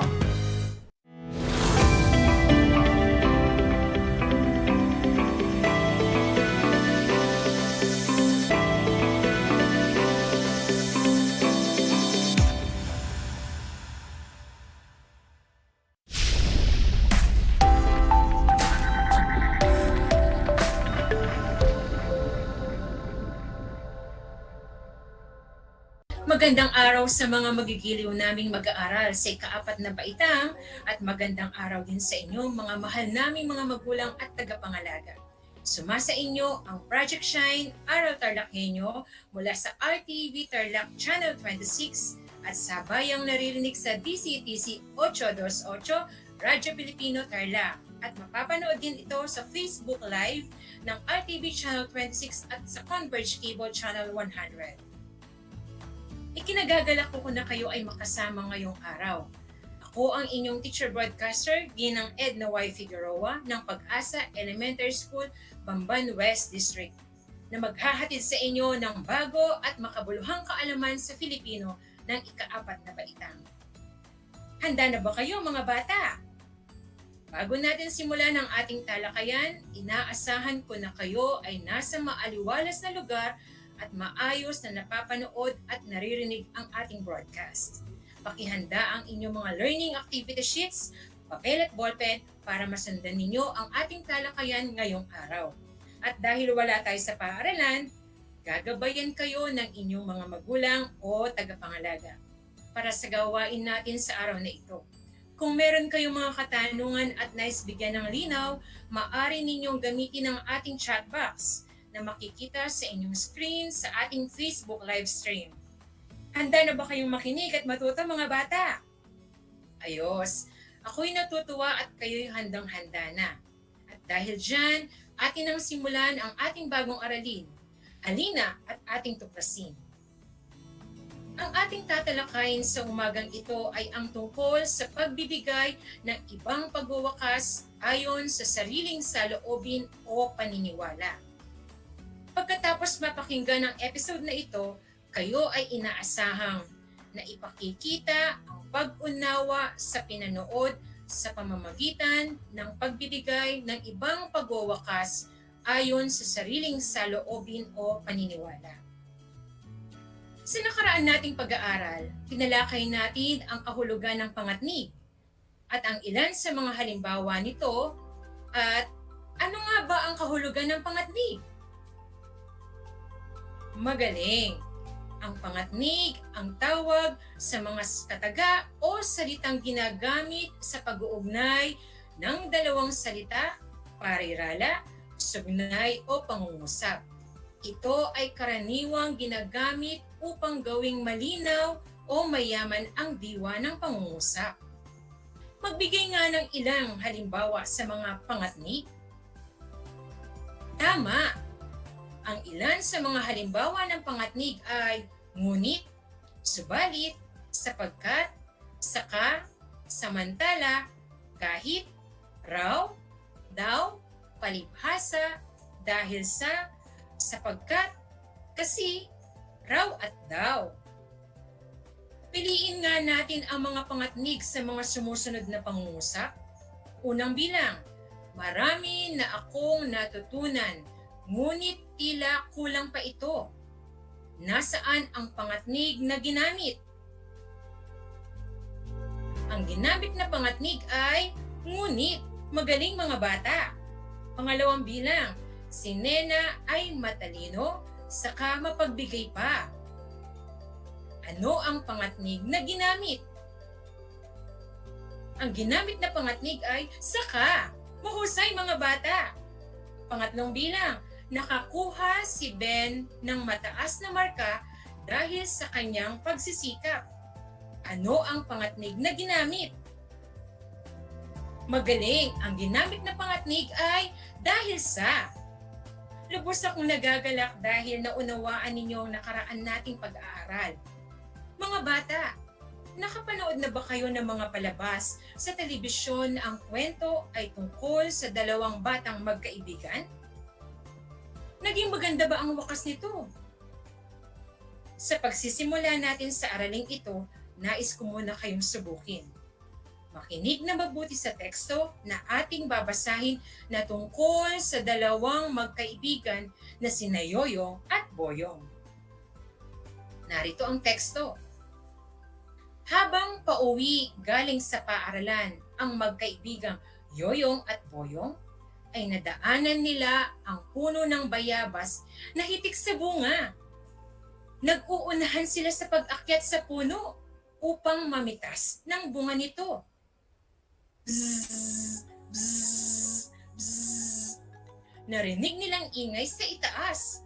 Aray! Sigaw ni Yoyong. Aray! Sigaw ni Boyong. Nakita nila ang nagliliparan at nangangagat sa kanila kaya't dali-dali silang bumaba ng puno. Sana ay nagustuhan ninyo at naunawaan ang teksto. At ngayon, sasagutin natin ang mga tanong kaugnay sa napakinggang talata. Isulat sa papel o i-type nyo lamang sa ating Facebook live chat box ang letra ng tamang sagot. Handa na ba kayo? Simulan na natin. Para sa unang tanong, sino ang dalawang magkaibigan sa ating kwento? Sa letrang A, Pong at Ben. B, Yoyong at Boyong. C, Lito. D, Bubuyog. Sino ang dalawang magkaibigan sa ating kwento? Ang wastong sagot ay letrang B, sina Yoyong at Boyong. Magaling mga bata. Ikalawang tanong. Ano ang ginawa ng dalawang magkaibigan pagkagaling sa paaralan? Sa letrang A, nag-aral ng mabuti. Sa letrang B, umakyat sa puno. C, sila ay naligo. D, naghabulan sila. Ano ang ginawa ng dalawang magkaibigan pagkagaling sa paaralan? Tama! Ang wastong sagot ay letrang B. Umakyat sila sa puno ng bayabas. Napakahusay niyo mga bata. Ikatlong tanong, batay sa inyong naranasan, ano ang kumagat kina Yoyong at Boyong? Sa letrang A, paru-paro, B, bubuyog, C, alupihan, D, langgam. Magaling! Ang tamang sagot ay letrang B, bubuyog. Ika-4 na tanong, bakit kaya nagmamadali sa pagbaba sa puno sina Yoyong at Boyong? Sa letrang A, marami na silang napitas na bayabas. Sa letrang B, dahil sa mga kumakagat sa kanila. C, kailangan na nilang makauwi ng bahay. At letrang D, aakyat sila uli sa isa pang puno ng bayabas. Kung ang sagot ninyo ay letrang B, dahil sa mga kumakagat sa kanila, kayo ay tama. Ikalimang bilang, ano kaya ang gagawin ng mga magulang ng magkaibigang Yoyong at Boyong sa kanila? Sa letrang A, pagagalitan sila. B, matutuwa sa kanila. C, papaluin sila. D, pakakainin sila. Magaling! Ang tamang sagot ay letrang A, pagagalitan sila.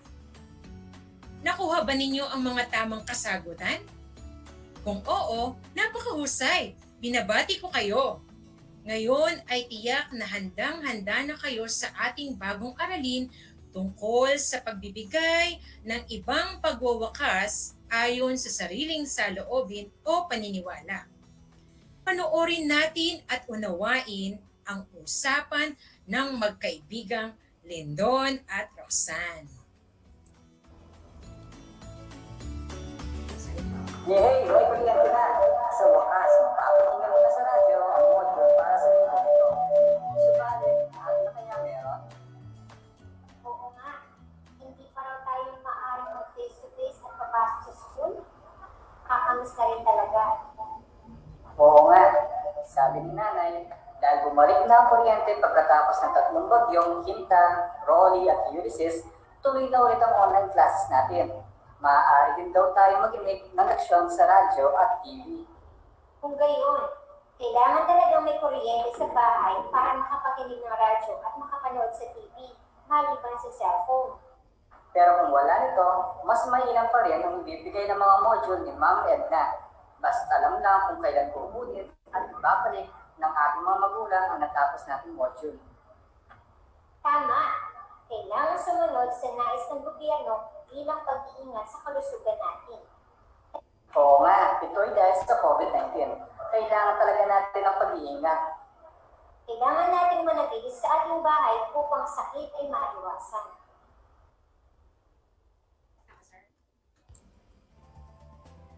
Ngayon mga bata, handa na ba kayo sa mga katanungan? Sagutin na natin. Tungkol saan ang dialogong iyong narinig? Kung ang sagot nyo ay ang usapan ni Lindon at Roxanne ay tungkol sa pag-aaral sa kabila ng pandemya, kayo ay tama. Sunod na tanong, paano nakapagpatuloy ang mga mag-aaral sa panahon ng pandemya? Kung ang sagot nyo ay nakapagpatuloy sa pag-aaral ang mga mag-aaral sa pamamagitan ng pakikinig sa radyo, panonood sa TV at pagsagot sa module, tama na naman ang inyong sagot. Sunod na tanong, kailangan bang magpatuloy sa pag-aaral sa kabila ng anumang hadlang? Bakit? Kung ang sagot nyo ay opo, kailangan magpatuloy sa pag-aaral sa kabila ng pandemya upang patuloy na may matutunan ang mga bata kahit nasa loob lamang ng bahay, napakahusay! Ngayon, ibigay ang sariling wakas ng kwento ayon sa iyong saloobin o paniniwala. Tandaan ang tamang pagsulat ng mga pangungusap tulad ng tamang gamit ng malaking titik at bantas. Mga bata, maaaring iba-iba ang inyong sagot. Depende na sa inyo kung paano ninyo bibigyan ng wakas ang kwento na ngayon o na naayon pa rin sa takbo ng istorya. Ang pagbibigay ng wakas sa napanood. Kasing halaga sa pagsisimula ang pagwawakas ng kwento. May mga akdang walang wakas, isang estilo ng may akda upang iwan sa mambabasa ang pagbibigay ng wakas ng kwento. Nilalayon nitong hamunin ang malilikot na imahinasyon at pagiging malikhain ng bumabasa o nanonood na tapusin ang kwento ayon sa kanyang panlasa. Nakakaramdam ng kasiyahan kung masaya, ang wakas at kalungkutan kung nagwawakas sa kabiguan. Tandaan sa pagbibigay ng wakas bilang pag-unawa sa pinanood, kung maingat mong susundan ang mga pangyayari, maaari kang makapagbigay ng isang palagay na maaaring kalabasan o wakas sa iyong pinanood bilang pag-unawa. Batay sa naganap na, maaari mong mahulaan ang kalalabasan o wakas ng pangyayari ayon sa sariling saloobin o paniniwala. Handa na ba kayo para sa ikatlong gawain? Magkwentuhan pa tayo. Makinig pa ng mabuti sa kwentong walang wakas. Narito ang panuto. Ibigay ang wakas ayon sa iyong saloobin o paniniwala tungkol sa iyong napanood. Isulat ang iyong sagot sa sagutang papel. Ang pamagat ng kwento ay Para sa Kinabukasan na sinulat ni Bernardita B. Mizon. Si Teo ay isang batang masayahin at palakaibigan. Noong nakaraang Pasko ay pinuntahan siya ng kanyang mga ninang sa kanilang bahay at binigyan siya ng kaunting halaga bilang regalo sa kanya at hinulog niya ito sa kanyang alkansya. Lagi niya itong ginagawa kapag may nagbibigay sa kanya, malaki man o konti ang halaga. Unang bilang. Sino ang pangunahing tauhan ng ating kwento? Sa letrang A, Jose, B, Theo, C, Ben, D, Tim. Tama! Ang tamang sagot ay letrang B, si Theo. Ikalawang bilang. Ayon sa iyong napanood sa larawan, ano ang iyong saloobin o paniniwala tungkol dito? Taglay niya ang katangian ng isang batang blank. A. Matapat. B. Matipid. C. Matulungin. D. Mapagmahal. Mahusay! Ang tamang sagot ay B. Matipid. Ikatlong bilang. Bakit kaya siya nag-iipon? Para siya ay blank. A. Wala lang. B. Magyayabang. C. Mapansin. D. May madudukot. Magaling! Ang tamang sagot ay D. May madudukot. Ika-4 at ika-5 bilang. Kung makakapanood ka ng ganitong palabas sa telebisyon, paano kaya magwawakas ang pangyayari?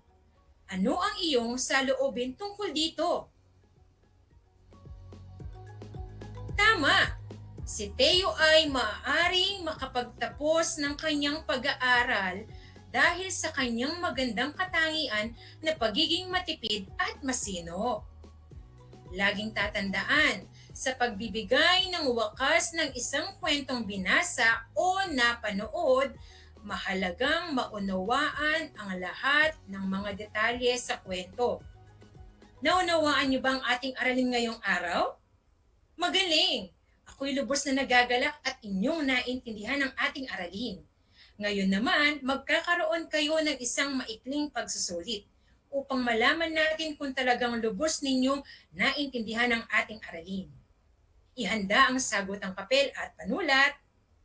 Sa mga nanonood sa FB Live, maaari ninyong i-type ang inyong sagot sa comment box na makikita sa inyong screen. Basahin ko ng 2 beses ang bawat tanong, makinig kayong mabuti. Heto ang ating panuto. Piliin sa loob ng kahon ang angkop na wakas ng bawat maikling kwento. Isulat ang titik ng tamang sagot. Ulitin ko, titik lamang ang isusulat sa sagutang papel para sa angkop na wakas ng bawat kwento. Narito ang pagpipilian. Sa letrang A, lalo pa siyang huhusay sa pag-awit. Sa letrang B, tinigilan na niya ang pag-inom ng malamig at bumalik ang kanyang boses. Sa letrang C, natuwa sa kanya ang ama dahil sa angking galing niya sa paghahalaman. Sa letrang D, nakikilala siya at naituro niya ang kanyang mga natutunan. Sa letrang E, lalo pa siyang makikilala sa kanyang masarap na luto. Bibigyan ko kayo ng 5 segundo upang sagutin ang bawat bilang. Simulan na natin. Unang bilang, pinakamasarap ang longganisa at tosinong ginagawa ni Aling Betty. Ngayon na may panay ang eksperimento niya sa iba pang produktong karne. Ulitin ko, pinakamasarap ang longganisa at tosinong ginagawa ni Aling Betty. Ngayon na may panay ang eksperimento niya sa iba pang produktong karne. Ikalawa, maganda at malamyos ang tinig ni Beth. Tuwing umaga, nagsasanay siya ng tamang tiyempo at kumpas. Ulitin ko, maganda at malamyos ang tinig ni Beth. Tuwing umaga, nagsasanay siya ng tamang tiyempo at kumpas. Ikatlo, mang-aawit sa isang malaking hotel si Arman. Malimit, namamalat siya dahil inom siya ng malamig na tubig. Ulitin ko, mang-aawit sa isang malaking hotel si Arman. Malimit, namamalat siya dahil inom siya ng malamig na tubig. Ikaapat, kay husay ni Ellen sa computer. Ibinuhos niya ang kanyang atensyon sa pag-aaral ng makabagong kaalaman sa computer. Ulitin ko, kay husay ni Ellen sa computer, ibinuhos niya ang kanyang atensyon sa pag-aaral ng makabagong kaalaman sa computer. Ikalima at huling bilang, gumaganda at tumataba ang mga halamang naaalagaan ni Benny. Pumasok siyang hardinero sa isang mayamang pamilya. Ulitin ko, gumaganda at tumataba ang mga halamang naaalagaan ni Benny. Pumasok siyang hardinero sa isang mayamang pamilya. Mga bata, ngayon ay ating tingnan kung tama ang inyong mga kasagutan. Hawakan na ninyo ang inyong mga sagutang papel. Narito ang mga tamang sagot. Ang tamang sagot sa unang bilang ay titik E, kaya lalo pa siyang makikilala sa kanyang masarap na luto. Sa ikalawang bilang naman, ang tamang sagot ay titik A, lalo pa siyang huhusay sa pag-awit. Sa ikatlong bilang naman, ang tamang sagot ay titik B. Kaya tinigilan na niya ang pag-inom ng malamig at bumalik ang kanyang boses.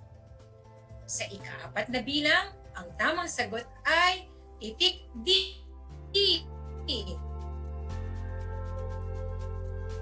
Nakikilala siya at naituro niya ang kanyang mga natutunan.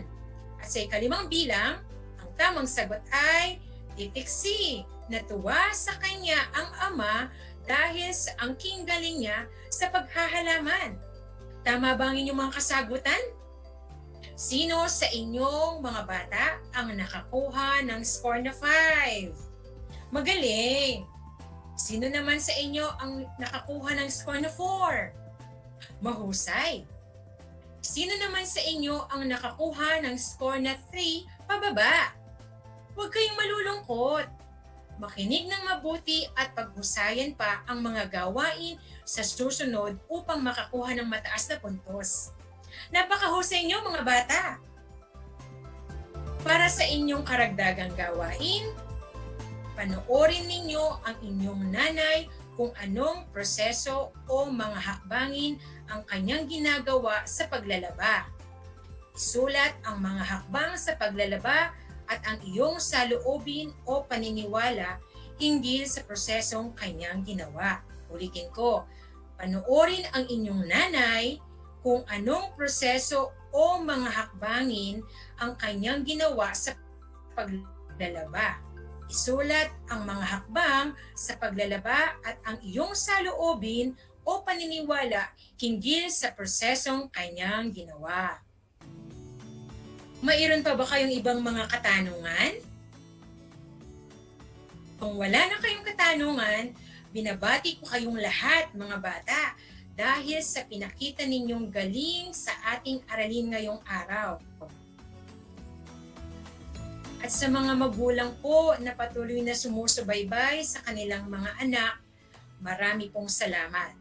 Isa na namang aralin ang natapos sa umagang ito sa Pilipino ng ika-4 na baitang. Naway maisapuso't maisabuhay ninyo ang mga kaalaman at kasanayang inyong natutunan sa araw na ito. Sa gitna ng dinaranas nating pandemya, dulot ng COVID-19, patuloy na tumutok sa mga episodes araw-araw mula Lunes hanggang Biyernes. Sa ngalan po ng Project Shine, Aral TarlakHenyo sa Radyo Pilipino sa DCTC 828, hatid ng DEPED Tarlac Province, ito ang inyong teacher broadcaster ginang Edna Y. Figueroa na nag-iiwan ng mga katagang huwag magsawang linangin ang mga kaisipan. Sa Filipino natin matututunan. Hanggang sa ating muling pag-aaral, mga bata, paalam na po.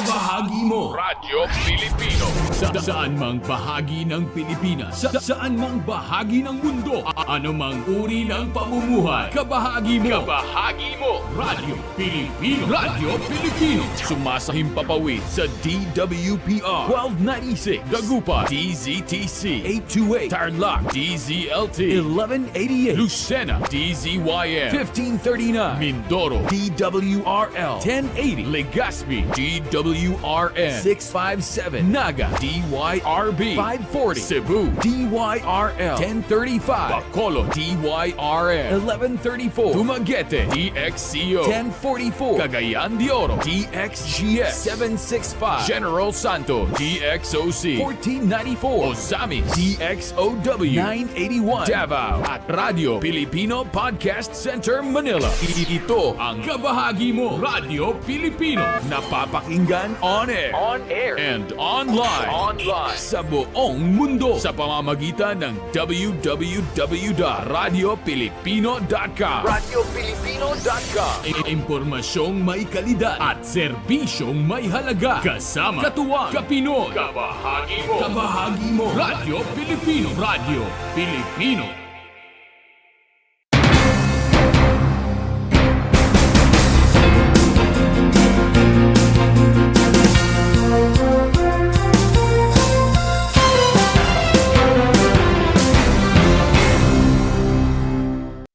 Kumusta mga giliw kong tagapakinig? Nagbabalik ang inyong paaralang panghimpapawid, Aral TarlakHenyo sa RTV Tarlac, Channel 26, at sa bayang naririnig sa DZTC 828 Radyo Pilipino Tarlac. Tayo rin ay napapanood sa FB Live ng RTV Tarlac Channel 26. Sumasahimpapawid mula sa bayan ng Pura Tarlac, mula sa bayan ng San Clemente, Mula rito sa Purok Elementary School, Pura Tarlac, sa bayan ng Kapas Tarlac. Ako, ang inyong guro,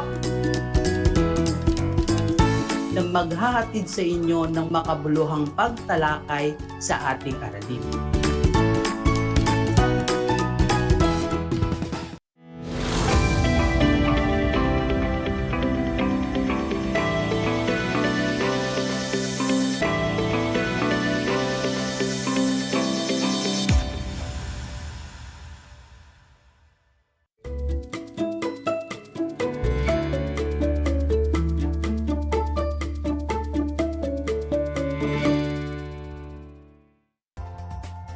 Welcome sa ating Project Shine Aral TarlakHenyo ng Schools Division of Tarlac Province na kasalukuyang napapanood dito sa RTV Tarlac Channel 26, Converge Cable Channel 100 at sa bayang napapakinggan sa 828 AM DZTC Radyo Pilipino Tarlac. Magandang buhay, mabuting tao! Kamusta kayo mga giliw naming tagapakinig? Ang aking pagbati at paghanga sa inyong pagpapahalaga sa edukasyon at pagpupursiging matapos ito sa kabila ng mga hamon ng pandemya. Ako, ang inyong guro sa edukasyon sa pagpapakatao sa ikalimang baitang, Binibining Lay Luis M. Garcia, sumasahim papawid mula sa bayan ng Bamban, lalawigan ng Tarlac. Nasasamahan at gagabayan kayo sa Most Essential Learning Competency na nakapagpapakita ng tunay na pagmamahal sa kapwa. Bago tayo magtungo sa isang bagong leksyon, ay nais kong balikan ang ating araling tinalakay noong nakaraang Lunes. Naaalala niyo pa ba ito? Ang kasagutan ni Kate ay tungkol sa pagmamahal sa ating kapwa. Kung ang inyong sagot ay katulad ng naging kasagutan ni Kate, pagbati at paghanga sa inyong lahat mga anak. Masasabi kong kayo ay magaling dahil naaalala pa ninyo ang nakaraang paksa. Matalas talaga ang inyong memorya at talaga namang atentibo kayong nakikinig. Natitiyak kong kayo ay handang-handa na sa ating talakayan sa araw na ito. Ang paksang ating pag-aaralan ay ang pagpapakita ng tunay na pagmamahal sa ating kapwa. Kaya maging alerto at listo sa anumang impormasyong magbibigay sa atin ng inspirasyon, pag-asa at aral sa buhay na makatutulong sa pagiging mabuting tao. Sa puntong ito, kailangan ninyo ng matalas na isipan at pandinig upang maunawa ang mabuti ang ating aralin. Naway kayo ay manatiling atentibo at alerto upang ang araw na ito ay maging araw ulit ng bagong kaalaman at karunungan. Paano nga ba maipapakita ang tunay na pagmamahal sa kapwa? Ang pagmamahal sa kapwa ay ang pagpapakita ng malasakit sa pamamagitan ng pagtulong sa mga nangangailangan at pagrespeto sa kanilang karapatan. Nakagawa na ba kayo ng isang mabuting gawain sa inyong kapwa? Kung opo ang inyong sagot, naway ipagpatuloy ninyo ang mga gawain ito sa inyong pang-araw-araw na pamumuhay. Dahil tayo ay nabubuhay hindi lamang para sa ating mga sarili, kundi para maglingkod sa Diyos at sa ating kapwa. Ang tunay na pagmamahal sa kapwa ay naipapakita sa pamamagitan ng pagtulong ng bukas sa ating kalooban. Ang pagpapakita ng malasakit, respeto at paggalang ay mga halimbawa ng pagpapahalaga at pagmamahal natin sa kanila. Ang pagiging mabuting tao ay isa rin sa mga pundasyon ng pagmamahal. Ito ay dapat na isa puso at isagawa upang ating pangatawanin ang ganitong kaugalian. Maaari nating gawin ang paggawa ng kabutihan sa ating kapamilya, kaibigan, o maging sa ating mga kaklase. Ang mabuting pakikipag-ugnayan sa iba ay isang katangian na tunay na tumatatak sa puso ng bawat Pilipino. Tayo ay higit na kilala sa anumang dako ng mundo sa pagkakaroon ng ganitong kaugalian. Magkakaiba man ang paniniwala, lengguwaheng sinasalita, at kulay ng balat, ang pagtulong at pakikibahagi sa pinagdaraanan ng ating kapwa ang siyang lagi nating inuuna. Sa umagang ito mga anak, ating pag-aaralan ang ilan sa mga dapat nating gawin upang matapat nating mahalin ang ating kapwa. Narito ang ilan sa mga dapat nating tandaan. Una, pagbabahagi ng tulong sa mga taong nangangailangan. Ang pagbibigay tulong sa ating kapwa nang walang hinihinging kapalit ay ang tunay na kahulugan ng pagmamahal. May kasabihan nga tayo na it's better to give than to receive. Dahil mas masarap sa pakiramdam ang tumulong at makapagbigay ng kasiyahan sa iba. Mabigat naman sa pakiramdam ang makita ang ating kapwa na nahihirapan sa buhay. Kaya dapat ay matuto tayong magbahagi ng biyayang ipinagkakaloob sa atin ng Diyos. Gawin nating instrumento ang ating mga sarili upang maramdaman ng ating kapwa ang kadakilaan ng ating Diyos na tagapaglikha. Pangalawa, pagbibigay ng kalakasan sa mga taong nawawalan ng pag-asa. Lahat tayo ay may iba't ibang problemang nararanasan. Nakadepende na lamang ito sa bigat ng problema at sa tibay ng taong may pinagdaraanan. Ang paglalaan natin ng oras at panahon upang damayan at palakasin ang loob ng ating kapwa sa panahong nawawalan sila ng pag-asa ay nakapagdudulot ng malaking epekto upang sila ay makabangon sa pagkakalugmok. Sa simpleng pakikinig sa kanilang mga problema, ay unti-unting nababawasan ang bigat na kanilang daladala. At kalaunan ay nakapagbibigay ng lakas upang sila ay makabawing muli. Pangatlo, pagpapatawad sa mga taong kagalit o kaaway. Hindi maiiwasan ang pagkakaroon ng tampuhan o galit sa mga taong ating nakakasama at nakakasalamuha araw-araw. Ngunit ang pagtatanim ng sama ng loob at pagkimkim sa mga ito ay makapagdudulot lamang ng poot sa ating mga puso. Ang pagpapatawad ay isang paraan upang pagaanin ang ating kalooban at patahanin ang ating mga puso upang tayo ay mabuhay ng payapa. Katulad ng mga salitang ating binabanggit sa Diyos tuwing tayo ay nagdarasal. Forgive us our sins as we forgive those who sin against us.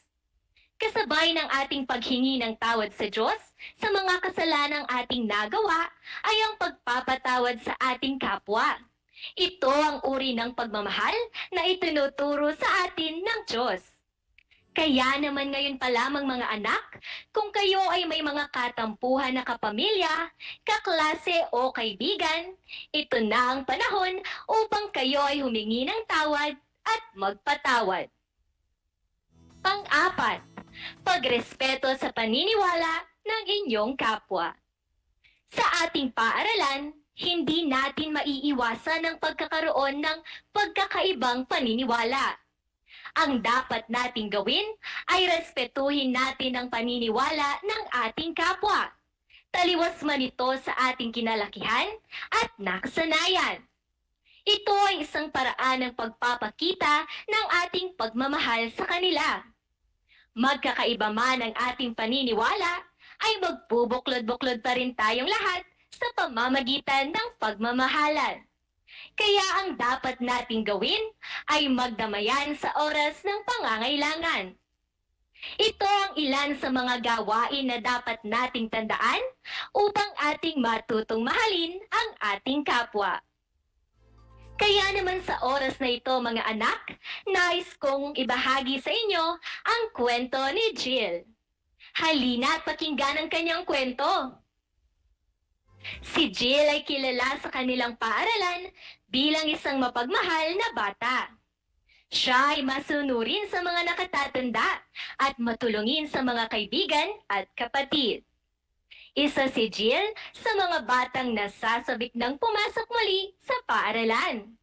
Kaya naman nang magkaroon ng pagkakataong pumasok ng face-to-face, ay talaga namang hindi na niya ito pinalagpas pa.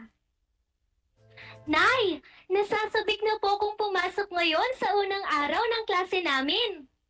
Masaya nitong sabi sa ina habang inaayos ang kanyang buhok. Masaya kung nasasabik kang pumasok, anak. Mag-aral ka ng mabuti. Nakangiting wika ng ina habang inaabot ang baon ni Jill. Opo, Nay! Mauna na po ako! Sabay halik nito sa pisngi ng kanyang ina bago umalis ng bahay. Sa loob ng kanilang silid-aralan, masaya ang lahat at nagkita-kitang muli ang mga magkakaklase. Nalaman rin nila na maliban sa unang araw ng kanilang pagpasok sa paaralan, ay may isang kaklase rin sila na nagdiriwang ng kanyang kaarawan. Happy birthday, Ria! Masayang bati ni Jill sa kanyang kaklase. Salamat, Jill! Mabilis na sagot naman ni Ria. Kamusta ka na, Ria? Ang tagal nating hindi nagkita dahil sa pandemya. Mabuti naman ako, Jill. Pasensya na kayo at hindi ko kayo naipaghanda ng merienda ngayong kaarawan ko. Hindi katulad noon na kahit simpleng pansit at Shanghai lang ay nakapagpabahagi ako sa inyo. Wala kasi kaming sapat na pera ngayon para ipagdiwang ang aking kaarawan. Isa kasi sa mga nawalan ng trabaho ang tatay ko dahil sa pandemya. Kaya naghahanap pa rin ng trabaho si tatay hanggang ngayon. Malungkot nitong wika sa kaklase. Ganun ba, Ria? Pasensya ka na. Hindi namin alam ang iyong pinagdadaanan. Naniniwala ako na makakahanap din ng trabaho ang iyong tatay dahil sa kanyang sipag at dedikasyon sa trabaho. Ipagdarasal ko yon, Ria. Wika nito sa kaklase. Maraming salamat, Jill. Napakabuti mo pa rin sa akin. Nakangiti nitong sagot. Dahil sa kanyang nalaman, kinausap ni Jill ang kanilang guro upang humingi ng payo sa maaari nilang gawin upang mapasaya si Ria sa kanyang kaarawan. Ang buong klase ay patagong nagplano ng gagawin at nagbigay ng kaunting tulong upang makabuo ng maaaring ipambili ng lobo at cake bilang regalo. Kinabukasan sa kanilang silid-aralan, walang kaalam-alam si Ria na may dalang sorpresa ang buong klase sa pangunguna ni Jill. Happy birthday, Ria! Sabay-sabay na sigaw ng kanyang mga kaklase at guro sa kanyang pagpasok sa silid-aralan. Nakita ni Ria sa kanyang upuan na may lobo at cake. Naluha si Ria sa kanyang nasaksihan. Maraming salamat po sa inyong lahat. Wika nito sa guro at mga kaklase habang naluluha sa kasiyahan. Pinuntahan niya ang kanyang upuan at binuksan ang cake na binili ng kanyang mga kaklase. Wow! Chocolate cake! 2 taon na akong hindi nakatikim ng cake mula nang mawala ng trabaho si tatay. Salamat po! Kitang-kita ang saya ni Ria sa kanyang mga mata at labi. Salamat kay Jill, Ria. Siya lahat ang nagplano nito. Tinulungan lang namin siya upang maipagdiwang ang iyong kaarawan kahit sa munting selebrasyon lang. Wika ng kanilang guro. Maraming salamat, Jill. Napakabuti ng iyong puso. Sana'y huwag kang magbago na laging maging matulungin at mapagmahal. Isa kang biyaya na ipinagkaloob ng Diyos sa akin. Maraming salamat sa inyong lahat. Maluhaluhang wika ni Ria sa buong klase. Walang anuman, Ria. Lagi nating ipakita sa ating kapwa ang kabutihan ng ating puso.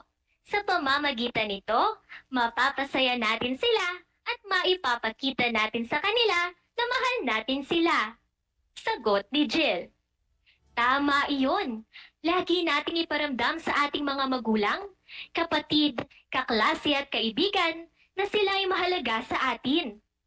Dahil hindi habang buhay ay nandyan sila sa ating tabi. Kaya naman ngayon pa lang ay iparamdam na natin sa kanila ang ating lubos sa tumaapaw na pagmamahal. Dagdag naman ng kanilang guro. Opo, teacher. Pangako po na susundin at gagawin po namin ang iyong mga payo at tutularan ang kabutihan ni Jill. Maraming salamat po. Sagot ng klase sa kanilang guro. Sa simpleng paraan ay masayang naipagdiwang ng klase ang kaarawan ni Ria. Naipakita nila ang kanilang pagmamahal sa kapwa at naiparamdam na mahalaga ang bawat isa sa kanilang klase. O mga anak, nagustuhan ba ninyo ang ating binasang kwento? Ang sagot ni AJ sa ating Facebook chat box ay opo, nagustuhan ko po ang kwento. Ako ay natutuwa dahil nagustuhan ninyo ito. Nais kong malaman mga anak kung anong aral ang inyong natutunan sa ating binasang kwento. Ang sagot ni Iron ay natutunan ko pong maging mapagbigay sa kapwa dahil ito ay makapagdudulot ng saya sa kanila. Magaling, Iron! Tama ang iyong sagot. Ang paggawa ng kabutihan sa ating kapwa, malaki man ito o maliit na bagay, ay nagpapakita ng tunay na pagmamahal. Maliban sa sagot ni Iron, ano pa ang inyong natutunan sa ating binasa? Ang sagot naman ni Ramon ay ang pagmamahal sa kapwa ay maaari nating ipakita sa pamamagitan ng pakikinig natin sa kanilang mga pinagdaraanang problema. Mahusay! Sa pagbibigay natin ng oras at panahon upang sila ay damayan, ay ating naipapakita ang pag-unawa at pagmamahal natin sa kanila. Ako ay natutuwa dahil nagustuhan ninyo ang ating kwento ngayong araw. Narito mga anak ang ilan sa mga kasabihan na dapat nating tandaan sa lahat ng oras. Kailangan na isa-isip, isa puso at isagawa ito upang ating katawanin ang pagiging matulungin at mapagmahal sa kapwa. Una, no man is an island. Ito ay isang kilalang kasabihan na karaniwan na nating naririnig. Ibig nitong ipaalam sa atin na kailangan natin ang ating kapwa upang tayo ay mabuhay. Walang sino man ang kayang mabuhay ng mag-isa. Dapat ay lagi tayong tumulong sa iba nang walang hinihinging kapalit. Dahil kapag tayo naman ang mangailangan, ay siguradong mayroong tutulong at gagabay sa atin. Pangalawa, ibigin mo ang iyong kapwa gaya ng pag-ibig mo sa iyong sarili. Bukod sa dapat nating mahalin ng Diyos ng buong puso, isa rin ito sa pinakadakilang kautusan sa atin ni Jesus. Tinuturuan tayo ng Diyos na mahalin ang ating kapwa, gaya ng pagmamahal natin sa ating mga sarili. Ang pagmamahal natin sa ating kapwa ay nagmumula sa pagmamahal natin sa Diyos. Ito ang ugat na pinagmumulan ng lahat ng pagmamahal. Sa pamamagitan ng pagmamahal sa kapwa ay naipapakita natin ang paghandog ng ating mga sarili sa Diyos. Mga anak, maaaring maraming paraan ang ating gawin upang maipakita ang pagmamahal natin sa ating mga magulang, kapatid, kaibigan at kaklase. Iparamdam natin sa kanila sa lahat ng oras. Gawing inspirasyon ang mga kasabihang ating tinalakay at laging tandaan ang mga kabutihang dulot nito upang ating maipakita sa ating kapwa ang pagmamahal natin sa kanila. Lubos akong natutuwa dahil naunawaan ninyong mabuti ang ating talakayan sa araw na ito. Isang talakayan na naman ang malapit ng matapos. Ako ay masayang-masaya sa ipinakita ninyong aktibong pakikibahagi sa ating aralin. Sa puntong ito, oras na upang alamin kung kayo ay may natutunan sa pamamagitan ng munting pagsusulit. Sa lahat ng nanonood sa Facebook Live, gamitin ang Facebook chat box para sa inyong mga kasagutan. Ihanda naman ang panulat at sagutang papel sa lahat ng nanonood sa telebisyon at nakikinig sa radyo. Handa na ba kayo mga anak? Alam kong kayo ay handang-handa na. Kaya't simulan na natin. Narito ang panuto. Gumuhit ng masayang muka kung ang bawat pahayag ay tama. At malungkot na muka naman kung ito ay mali. Narito ang mga tanong. Para sa unang bilang, si Kim ay nagmamano sa kanyang nanay at tatay bago pumasok sa paaralan. bilang pagbibigay respeto at pagmamahal. Iguhit ang inyong sagot. Ang inyong sagot ba ay masayang mukha? Mahusay mga anak! Tama ang inyong desisyon. Dapat lang na ipakita natin ang respeto natin sa mga nakatatanda dahil ito ay nagpapakita ng pagmamahal natin sa kanila. Para sa ikalawang bilang, dahil hindi kaya ng kanilang mga magulang na bumili ng bagong bag para sa bunsong kapatid, napagdesisyonan ng panganay na ate na ibigay na lang sa kapatid ang isa sa kanyang mga bag na hindi pa nagagamit. Iguhit ang inyong sagot. Ang inyong sagot ba ay masayang mukha? Mahusay mga anak! Ang pagbabahagi sa kapatid ng mga gamit o regalo ay isang paraan upang maiparamdam natin sa kanila na sila ay tunay na mahalaga sa atin. Para sa ikatlong bilang, si Mike ay may problemang pinagdaraanan sa kanilang pamilya. Kaya naman binibigyan ni Angelo ng panahon ang kaibigan upang pakinggan ang bawat kwento at suliranin na kanyang nararanasan. Iguhit ang inyong sagot. Kung ang inyong sagot ay masayang mukha, binabati ko kayong lahat. Tama mga anak! Ang pagbibigay ng oras at panahon sa ating kapwa na may pinagdaraan ng problema ay mahalaga. Na ipapakita rin natin sa paraang ito ang kanilang kahalagahan sa atin. Para sa ikaapat na bilang, si Anton ay naniniwalang hindi dapat tulungan at bigyan ng importansya ang mga taong hindi naman niya kakilala. Ano ang inyong sagot? Ang kasagutan ni Jillian ay malungkot na mukha. Kung ang inyong sagot ay katulad ng kasagutan ni Jillian, magaling mga anak! Kahit ang mga taong hindi natin kakilala ay dapat nating mahalin, pahalagahan at tulungan. Ito ay isa sa mga turo sa atin ng Diyos. Para sa ikalimang bilang, si Ken ay nagpasya na buksan ang kanyang alkansya at ipambili ito ng mga damit at pagkain upang maibahagi sa mga pamilyang naapektuhan ng bagyo sa kanilang komunidad. Ano ang inyong sagot? Ang inyong sagot ba ay masayang mukha? Tama mga anak! Kayo rin ay tama! Magagaling talaga kayo mga anak! Laging tandaan mga anak na sa tuwing tayo ay tumutulong sa ating kapwa, tayo rin ay nagpapakita ng pagmamahal sa kanila. Binabati ko kayong lahat mga anak dahil natitiyak kong nakuha ninyong lahat ang mga tamang sagot sa ating pagsusulit. Laging tandaan, isa-isip at isagawa ang mga kabutihang asal na ito upang maipakita sa ating kapwa ang ating pagmamahal sa kanila. Mula sa aking puso, tanggapin ninyo ang mga salitang magaling, mahusay, pagbati at paghanga sa inyong lahat. Mga anak, ako ay naghanda ng mga gawain at refleksyon sa inyong learning activity sheets. Inaasahan ko na ito ay inyong sasagutan ng buong sigasig at sa abot ng inyong makakaya. Sakali man na kailanganin ninyo ang patnubay ng inyong kapamilya at guro, huwag kayong mag-atubiling tumawag o mag-chat upang kayo ay magabayan ng tama. Tayo ay maging modelo ng isang taong mapagmahal upang tayo ay tularan ng ating kapwa.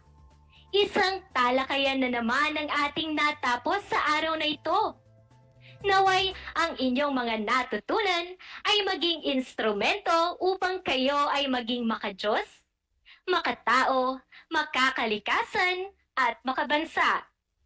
Panalangin ko na anumang konsepto, higit lalo ang mga aral sa buhay na inyong natutunan sa araw na ito ay inyong maisa sa buhay sa araw-araw. Muli, ako ang inyong guro sa edukasyon sa pagpapakatao sa ikalimang baitang, Binibining Lay Luis M. Garcia, na sumasahimpapawid mula sa bayan ng Bamban, lalawigan ng Tarlac, na nagpapaalalang piliing maging mabuting tao sa lahat ng panahon at pagkakataon. Hanggang sa muli!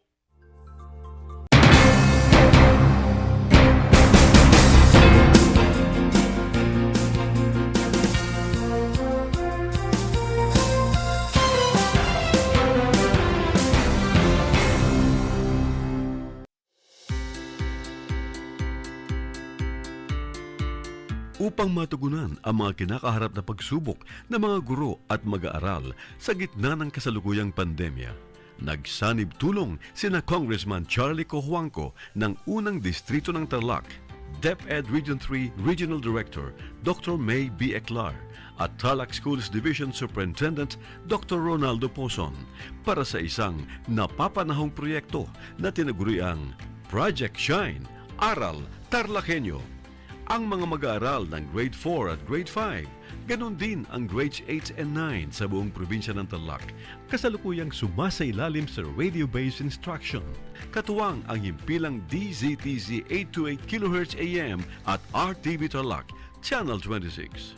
Ang Tarlac po nangunguna po ngayon pagdating po sa radio-based instruction. Marami pong humahanga sa atin. I'm very happy this station, itong DCTC, could reach the whole of Region 3.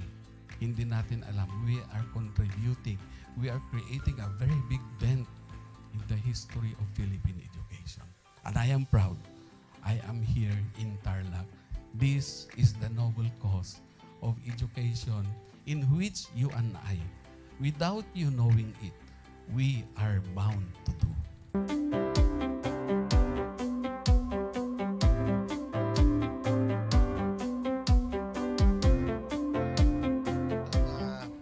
Project natin na Project Shine is a natural consequence dahil sa nangyari sa buong mundo. Let's continue to work together. I think it's very Filipino to practice bayanihan in anything or most of the things that we do. And this is a manifestation of that. No? We have private sector, we have DEPED, we have local government, all working together. And I hope the parents of some of these children, especially the parents that did not graduate from school or hindi nakapag-aral nung sila ay bata, sana naman gamitin na nila itong opportunity na mag-schooling na rin sila kasama ng mga anak nila para mag-bonding pati ang mga magulang sa mga bata. I look at this as doing God's work. Diba? So if you do God's work, it feels right. It's righteous. It's for good, not for evil. Good morning and happy learning, grade 4. Welcome to Aral TarlakHenyo here on RTV Tarlac, Channel 26. Simulcast over DZTZ 828. Radio Filipino Tarlac. I am Teacher Mercy Pacheco Bognot. This is Alistair Aidatu. I am Marie Josephine B. Andrade. I am Teacher Princess Marie M. Dueñas, and I will be your teacher broadcaster for today.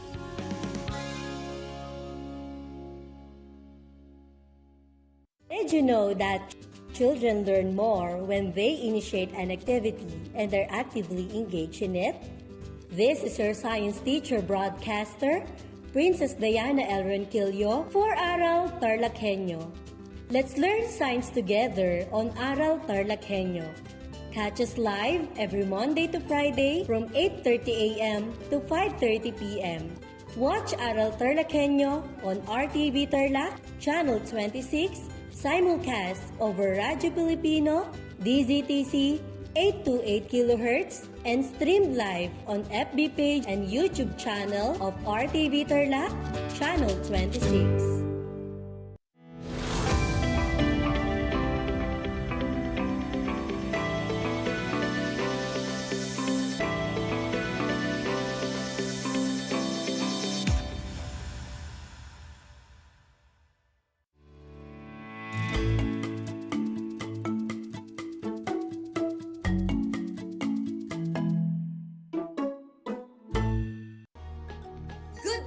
learners! Welcome to Aral TarlakHenyo here on RTV Tarlac, Channel 26, simulcast over DZTC 828, Radyo Pilipino Tarlac, and Converge TV, Channel 100, broadcasting live here at Pura Tarlac. This is Natalie Don C. Laroya, your teacher broadcaster for Science Grade 5. How are you today, kids? I am glad to know that you are doing great and that you are excited to learn new things despite the effects of the pandemic in our learning setup. I would like to invite you to join me in a scientific experience. Today, we are about to explore another lesson in 4th quarter in Science Grade 5. Are you ready to join me for today's lesson? Come on! I want you to prepare your modules in Science 5. Also, kindly prepare your pen and notebook so that you may take down notes as we go along with our lesson. Do you have it now? Great! Make sure that you are in a comfortable place, far from noise, so that you can hear me clearly while listening to this broadcast. Today, we are going to talk about rocks. After this learning episode, you are expected to classify the rocks as igneous, sedimentary, or metamorphic. But before that, let us try to recall the concepts that you have learned last time about the kinds of rocks. Now, grade 5 pupils, get your pen and paper and try to answer the following questions. Or for those watching via FB Live, you can type your answer in the comment section. Just write or type the letter of the correct answer. For number 1, it is a rock that is formed from pre-existing rocks or pieces of once living organisms, usually called particles or sediments. Is it letter A, igneous rock, B, sedimentary rock, or C, metamorphic rock? Let's check your answers. The answer is letter B, sedimentary rocks. Brilliant!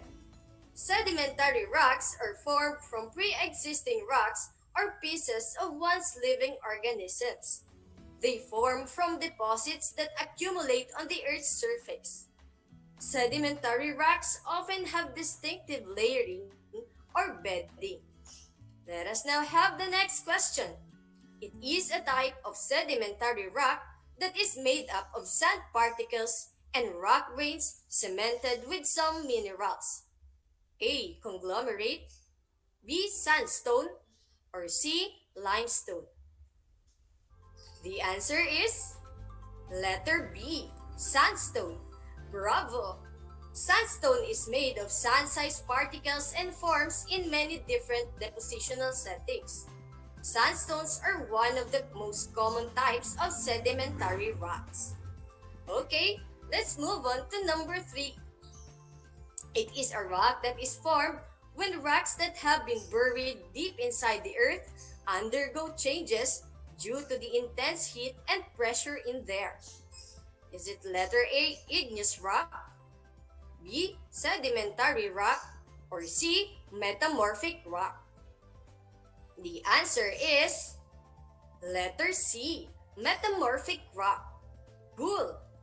Metamorphic rocks form from heat and pressure, changing the original or parent rock, can be either sedimentary, igneous, or even another metamorphic rock. The word metamorphic comes from Greek and means to change form. Let us now have the next number. It is a rock that is formed through the cooling and solidification of magma or lava. Is it A, igneous rock, B, sedimentary rock, or C, metamorphic rock? The answer is letter A, igneous rock. Awesome! Igneous rock is formed through the cooling and solidification of magma or lava. Igneous rock is derived from the Latin word ignis, meaning fire. Okay, for the last number, what type of rock is a chalk? A. Igneous rock, B. Sedimentary rock, or C. Metamorphic rock? And the answer is letter B. Sedimentary rock. Brilliant! Chalk, a sedimentary rock, is a soft form of limestone that is not well cemented and thus it is often powdery and brittle. Okay, kids, did you get a perfect score? Good job! Now, let us start our lesson. Classifications of rocks as igneous, sedimentary, and metamorphic. But before that, let us have a short activity. All you have to do is to guess the places where we can find rocks. A picture will serve as a clue for you. Also, some of the letters were given for you to easily guess the place. Are you ready, scientific kids? Okay, let's start. Rocks are naturally existing solid matter that exists in nature and are made up of combinations of one or more minerals. Where can you find rocks on Earth? Now, complete the word or name of the place by providing the missing letters. Again, complete the word or name of the place by providing the missing letters. Number 1. In the picture, there is a body of water and some stones. Another clue, the word or place starts with letter B, and the word has 5 letters. I repeat, in the picture, there is a body of water and some stones. The word or place starts with letter B, and the word has 5 letters. Okay, kids, let's check your answer. The answer is beach. Brilliant! Beach is a pebbly or sandy shore, especially by the ocean, between high and low water marks. Rocks found on the beach are all smooth and rounded because they have been tumbled and scraped by the sand and waves. It is difficult to determine the origin of beach rocks because they could have been transported long distances. We can only find all 3 types of rock at the beach: igneous, sedimentary, and metamorphic. The most common beach rocks are basalt, conglomerate, granite, slate, and quartzite. But it also depends on the beach that we visit. Let us have the second one. It is the ground under the sea, or simply the ocean floor. The first word starts with letter S, and the second word starts with B. Again, it is the sound, or the ground under the sea, or simply the ocean floor. And the answer is seabed. You are correct. Superb. Basalt is the most common type of volcanic rock found on the seabed. Rocks from the seabed differ from those encountered on land due to their shape and their chemical composition. Okay, next one. It is an opening on the surface of a planet or moon that allows material warmer than its surroundings to escape from its interior. It is through which molten rock and gases trapped under the surface erupt, often forming a hill or mountain. The word starts with letter V and ends with letter O.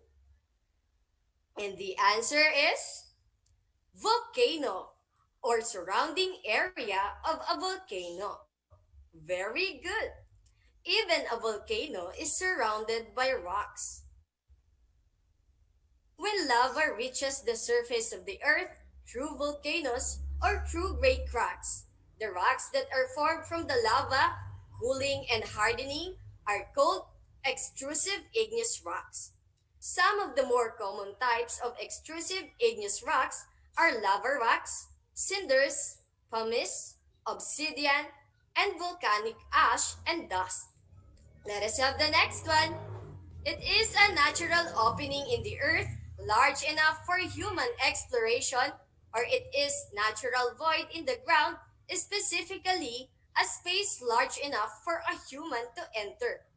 It starts with letter C and the word has four letters. I repeat, it starts with letter C and the word has four letters. And the answer is cave. Correct. Cool. Caves often form by the weathering of rock and often extend deep underground.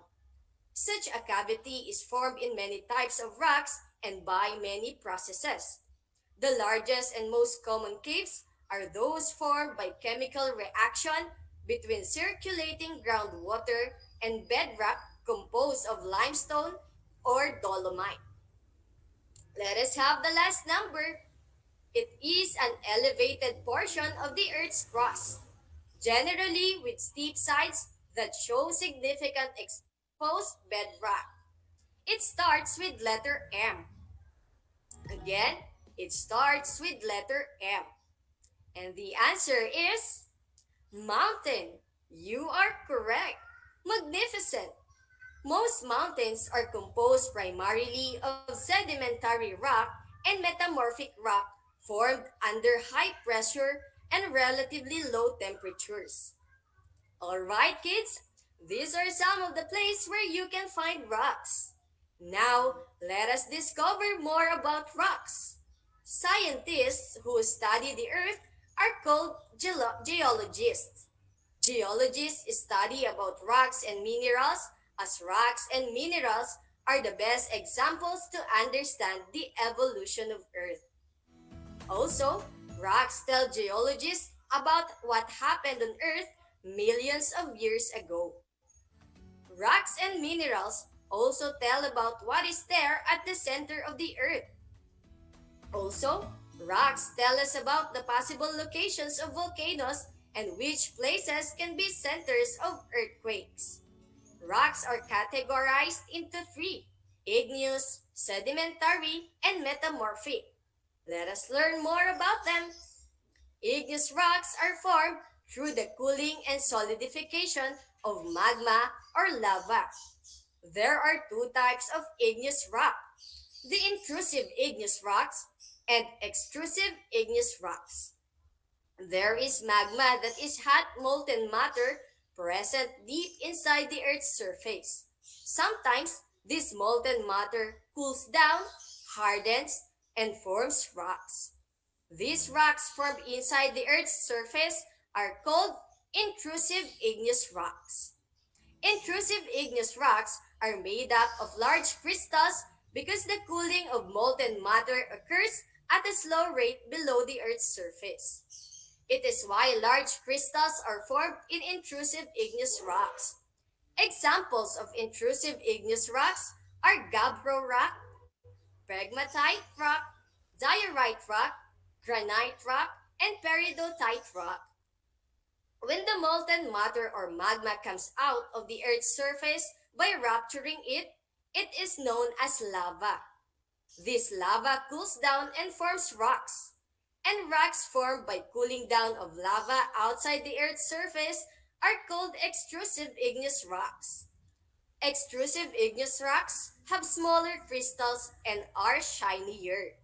It is because the lava outside the Earth's surface cools down quickly and forms smaller crystals that shine. Examples of extrusive igneous rocks are obsidian, pumice, rhyolite, andesite, basalt, and scoria. Extrusive igneous rocks are smaller in size because of the molten matter outside the Earth's surface cools down very quickly. Okay, kids, now that you have learned about the two types of igneous rocks, let us have a short activity. Are you ready? Great! Here is the direction. Write or type I and N or in if the given rock is intrusive igneous rock, and write EX or X if it is extrusive igneous rock. I repeat, write or type IN or in if the given rock is intrusive igneous rock, and write EX or X if it is extrusive igneous rock. Okay, let's start. Number 1, basalt. Number 2, rhyolite. Number 3, gabbro. Number 4, obsidian. Number 5, pegmatite. Number 6, peridotite. Number 7, granite. Number 8, pumice. Number 9, diorite.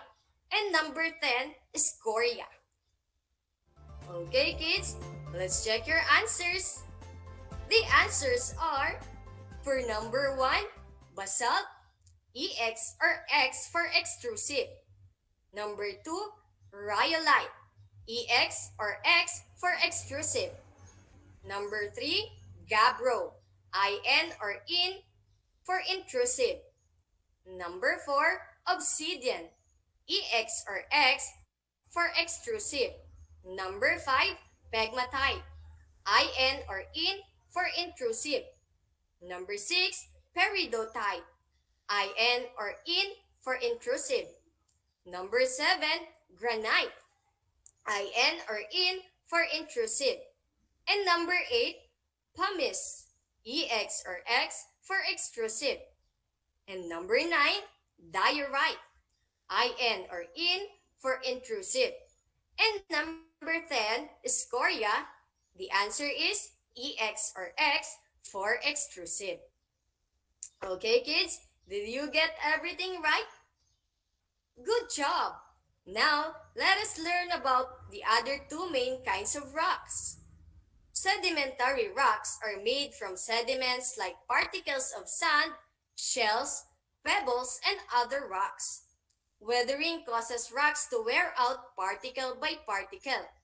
These particles or sediments are carried away by wind and rain to rivers, lakes, and seas, where they slowly sink down to the bottom and settle down in layers.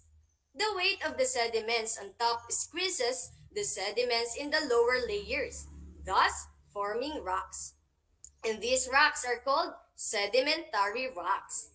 Sedimentary rocks are made up of layers called strata. The layer at the bottom is the oldest one, and the topmost layer is the newest one.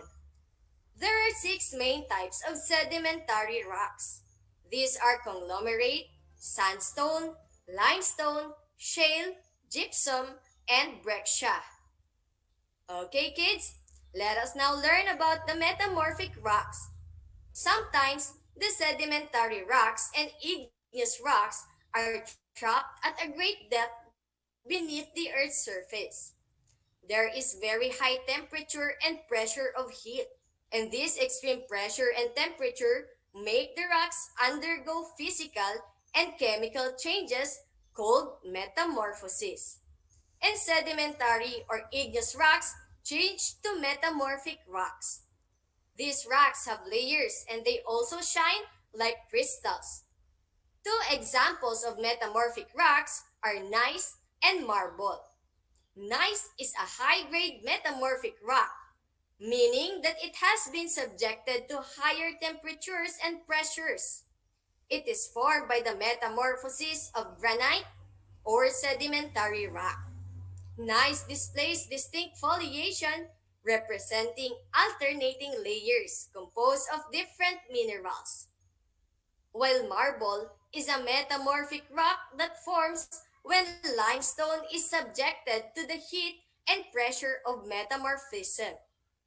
It is composed primarily of the mineral calcite and usually contains other minerals such as clay, minerals, quartz, pyrite, iron oxides, and graphite. Okay, kids, let us have our last activity to test what you have learned about our lesson for today. Are you ready? Cool. Here is the instruction. Classify the given rocks as igneous, sedimentary, or metamorphic. Write your answer on a piece of paper or type it in the comment section.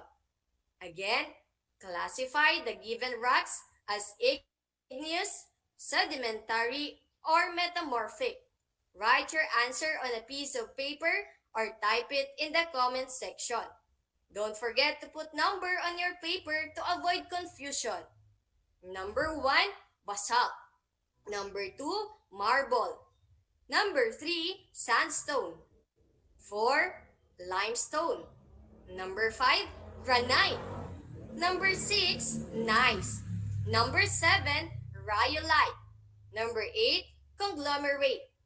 Number 9, obsidian. And number 10, shale. Okay kids, let's check your answers. Here are the answers. For number 1, basalt, igneous. For number 2, marble, metamorphic. For number 3, sandstone, sedimentary. For number 4, limestone, sedimentary. For number 5, granite, igneous. For number 6, gneiss, metamorphic. For number 7, rhyolite, igneous. For number 8, conglomerate, sedimentary. Number 9, obsidian. The answer is igneous. And last number, shale. The answer is sedimentary. Did you get everything right? Great! Okay, count the number of the correct items. For those who got a perfect score, excellent. For those who got 5 to 9, good job. For those who got 4 and below, still, good job for trying. Do not lose hope and keep on studying the lessons for you to get a high score. Okay kids, to wrap everything up that we have talked about in this lesson, let us take note of the following. Examples of intrusive igneous rocks are gabbro rock, pegmatite rock, diorite rock, granite rock, and peridotite rock.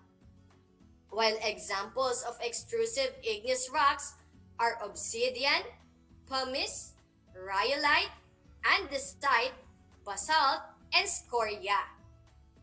While the 6 main types of sedimentary rocks are conglomerate, sandstone, limestone, shale, gypsum, and breccia, while gneiss and marble are examples of metamorphic rocks.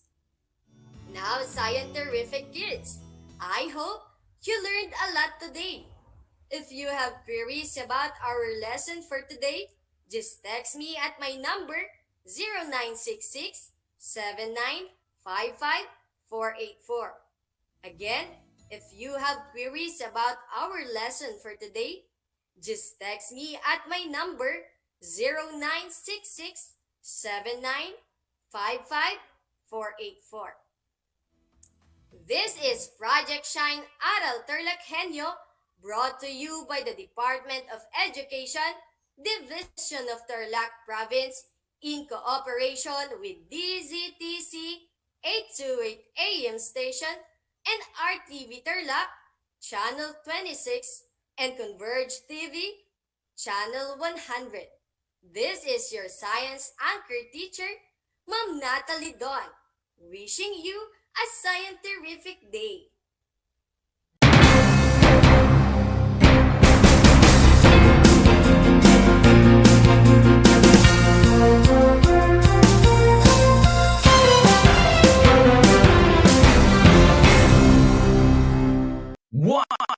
One FM.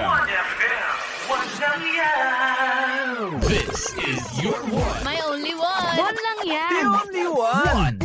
One FM.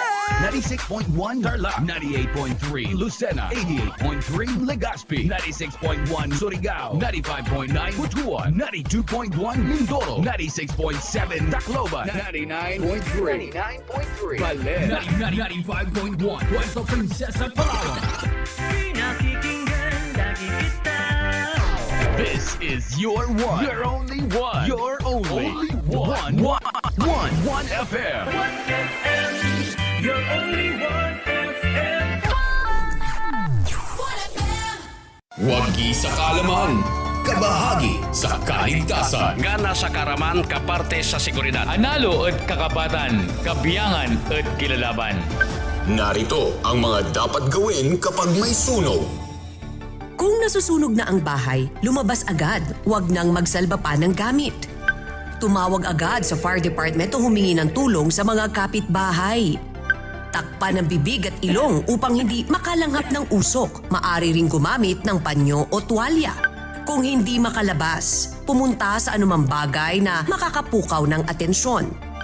Kung sakaling mahagip ng apoy ang damit, magpagulong-gulong sa sahig hanggang mawala ito. Wagi sa kaalaman, kabahagi sa kaligtasan. Madaugon sa kasayuran, kabahin sa kaluwasan. Sinambot keng kabaluan, kayabe keng kasamasnan. Madaugon sa kahibalo, kabahin sa kaluwasan. Isang mahalagang paalala mula sa Kabahagi Mo, Radyo Pilipino.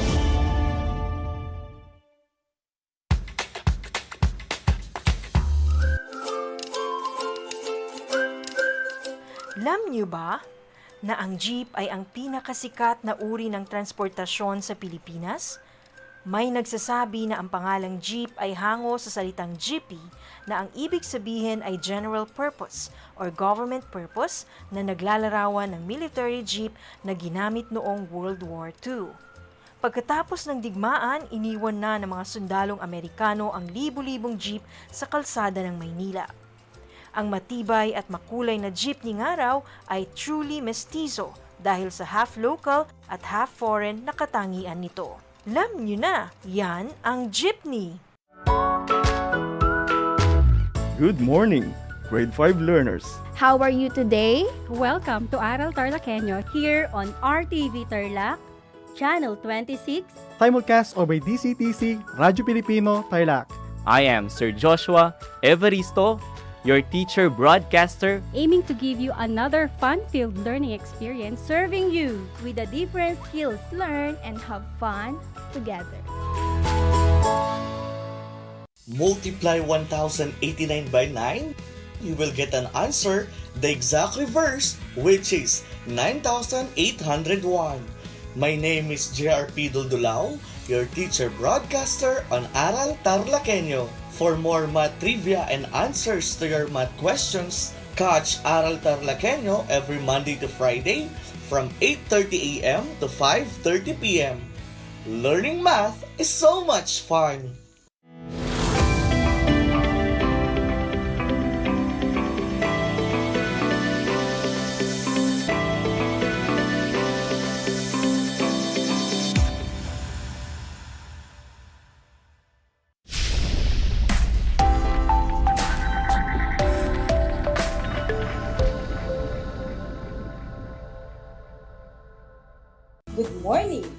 Good morning, grade 5 learners.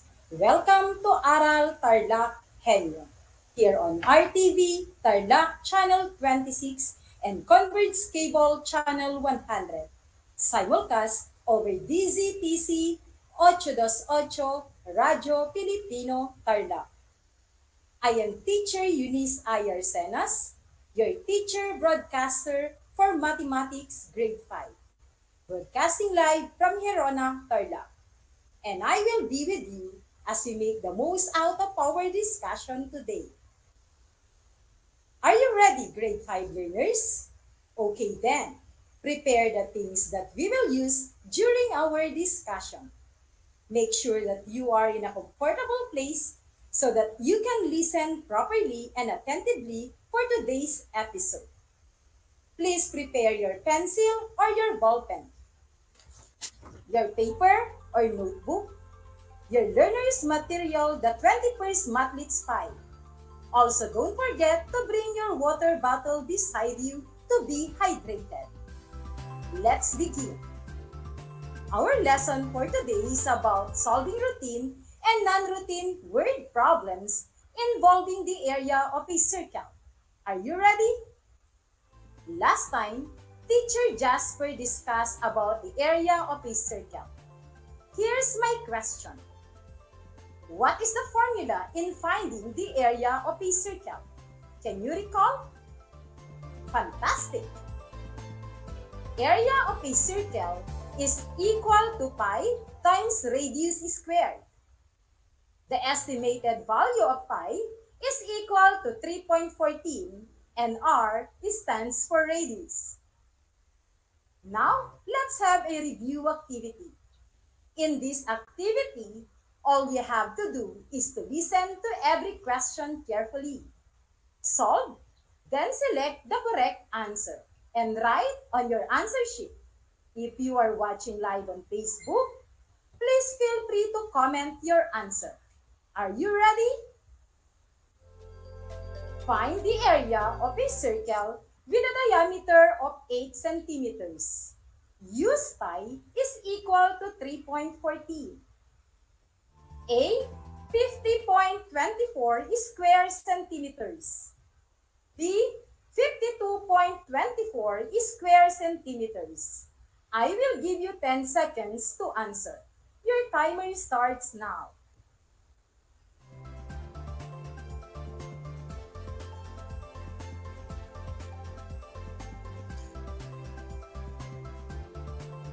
Time's up. If you answered letter A, then you are correct. Number 2. Find the area of a circle with a radius of 0.5 centimeter. Use pi is equal to 3.14.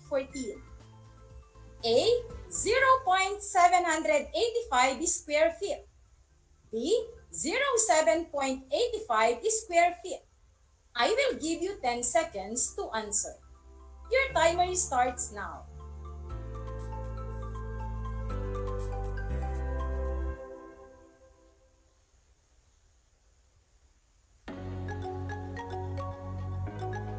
If you answered letter A, then you are right.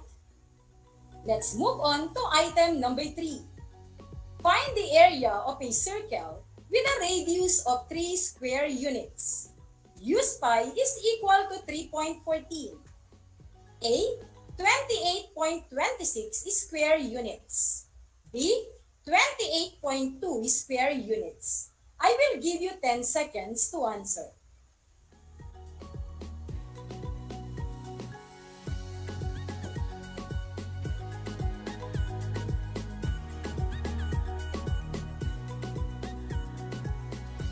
If you answered letter A, you are on the right track. Excellent performance, grade 5 learners. You really mastered your lesson with Teacher Jasper the other day. Today, we are going to discuss solving routine and non-routine problems involving the area of a circle.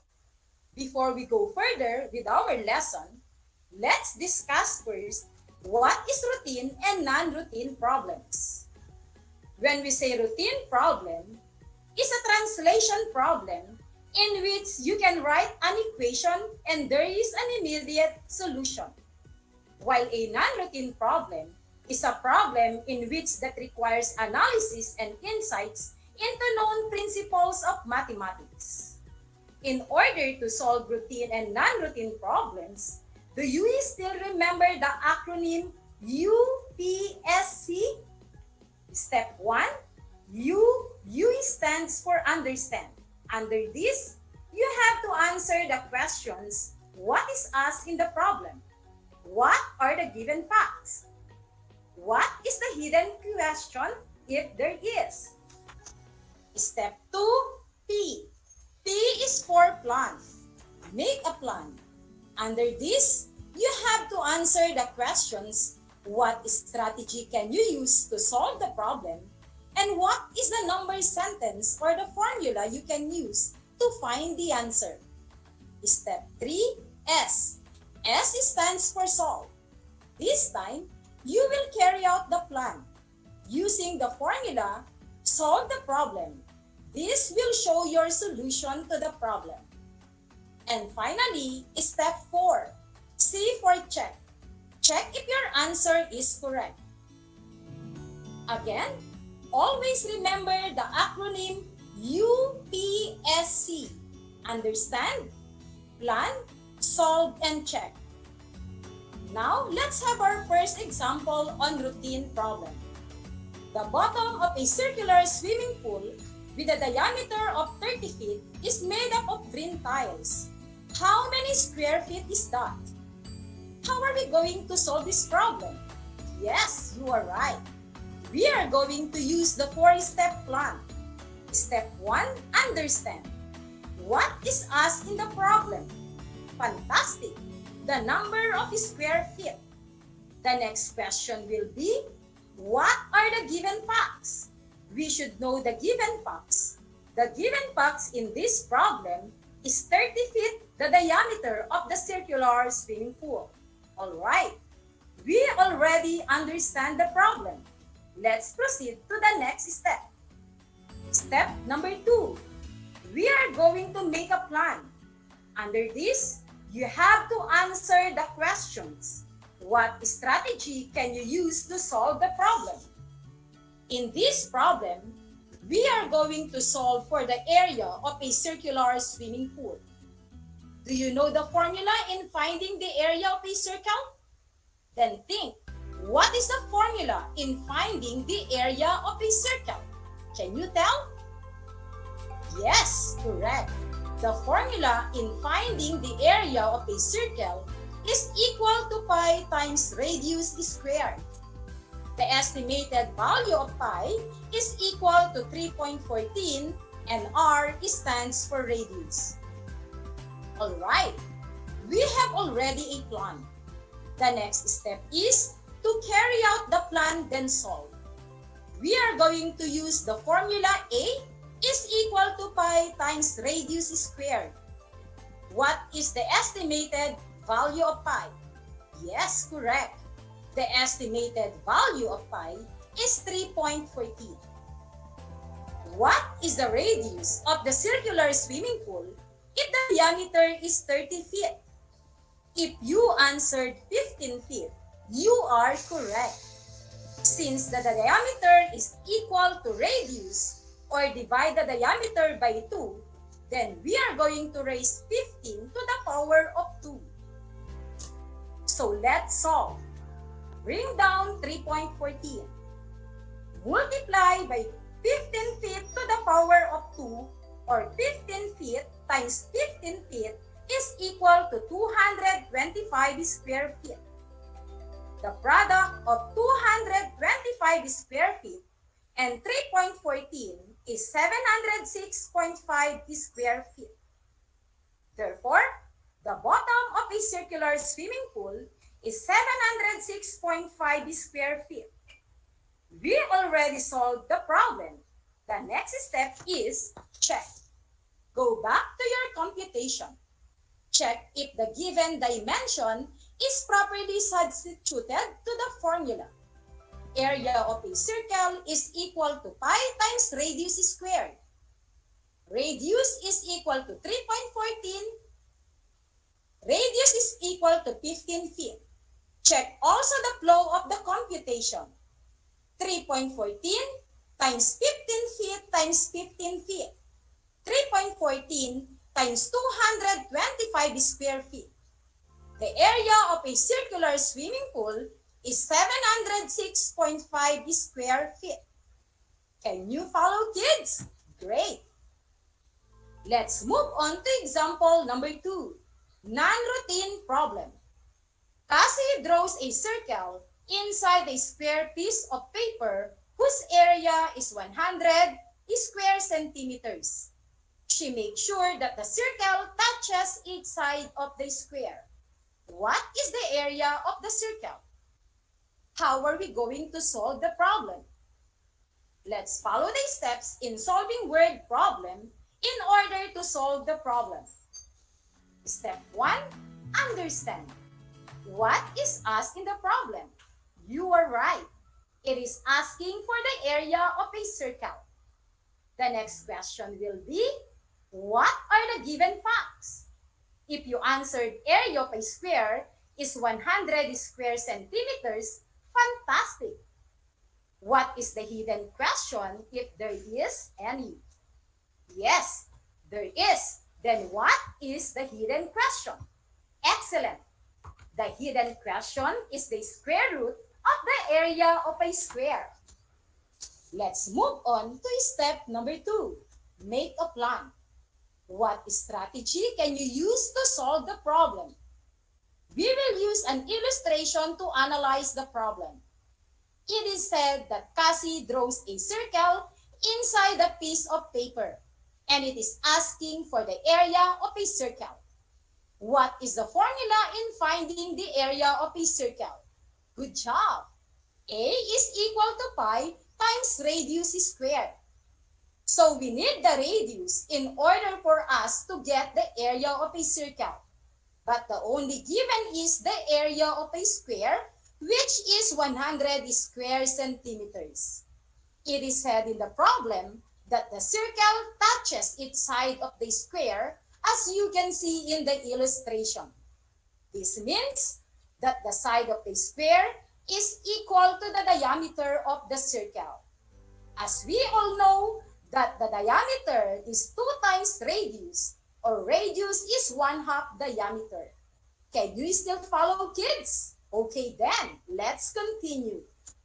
First, we are going to find the side of the square given the area of a square 100 square centimeters. In finding the side of the square, we will use the formula side is equal to square root of A.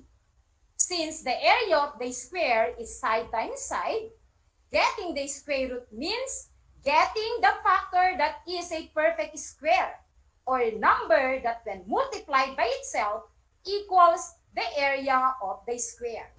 For example, what is the square root of 25? So what is the number that if we are going to multiply by itself, the product is 25? Yes, you are right. The square root of 25 is 5 because 5 times 5 is 25.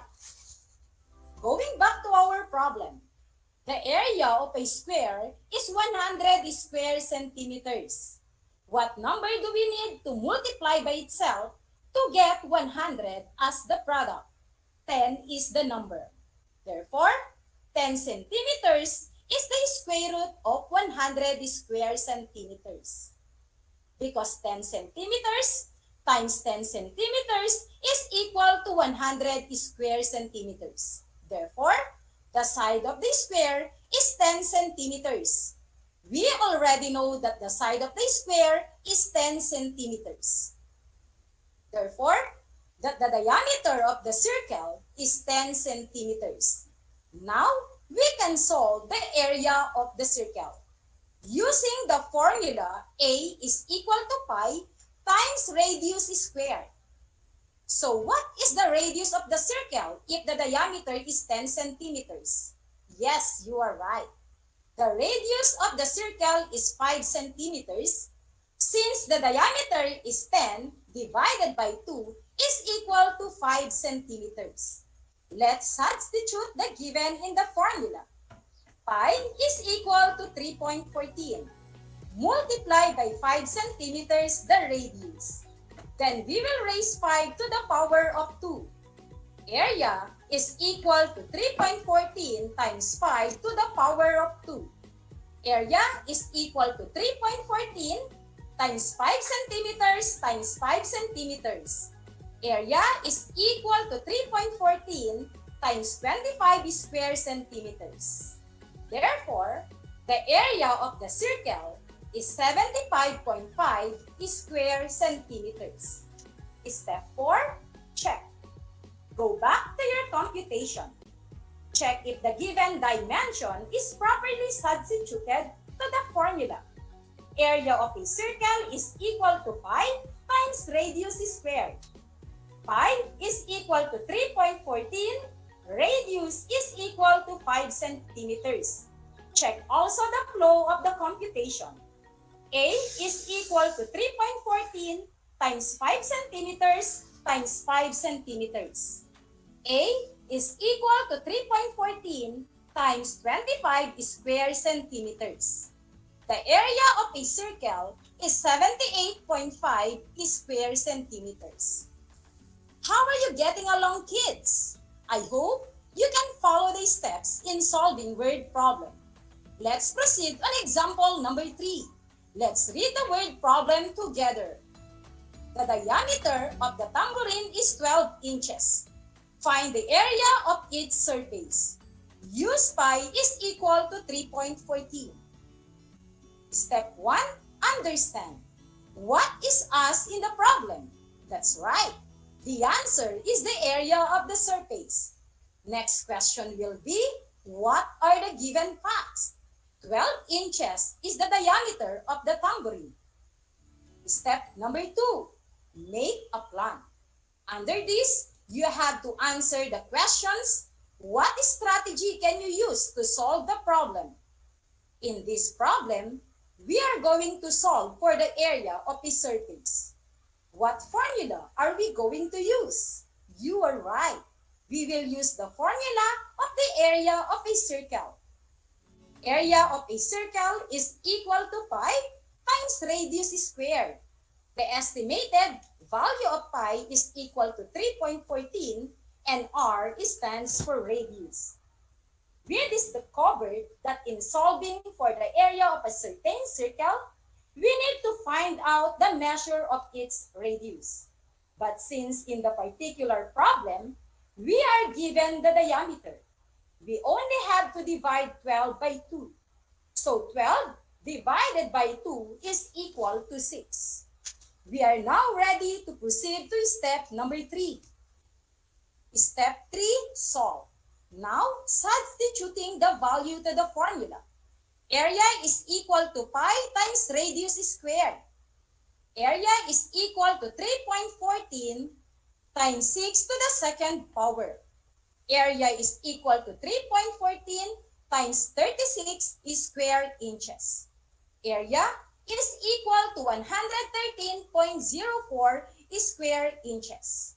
Therefore, the surface of the tambourine has an area of 113.04 square inches. Step 4, go back to your computation. Check if the given dimension is properly substituted to the formula. Area of a circle is equal to pi times radius squared. Pi is equal to 3.14, radius is equal to 6 inches. Check also the flow of the computation. A is equal to 3.14 times 6 inches times 6 inches. A is equal to 3.14 times 36 square inches. 113.04 square inches is the area of its surface. You have learned on how to solve routine and non-routine problems involving the area of a circle. To our grade 5 pupils, I admire you for being a good listeners. Now, let's have a recap. What are the steps in solving word problems? What is the acronym? Yes, UPSC. Understand, plan, solve, and check. Again, here are the steps. Step 1, understand. What is asked in the problem? What are the given facts? And what are the hidden questions if there are any? Step 2, make a plan. What strategy can you use to solve the problem? What is the formula? Next is step 3. Solve. Carry out the plan. Using formula, solve the problem. And finally, step 4. Check your answer if correct. Now, it's time to do the activities. In this activity, all you have to do is to listen to every question carefully. Solve, then select the correct answer. Write it on your answer sheet if you are listening to radio. And if you are watching live on Facebook, please feel free to comment your answer. Are you ready? Solve the problems. Use pi is equal to 3.14. Problem number 1. A circular pond has a radius of 2 meters. Work out for the area of the pond. A, 12.56 square meters. B. 12.58 square meters. I will give you 10 seconds to answer. Your timer starts now.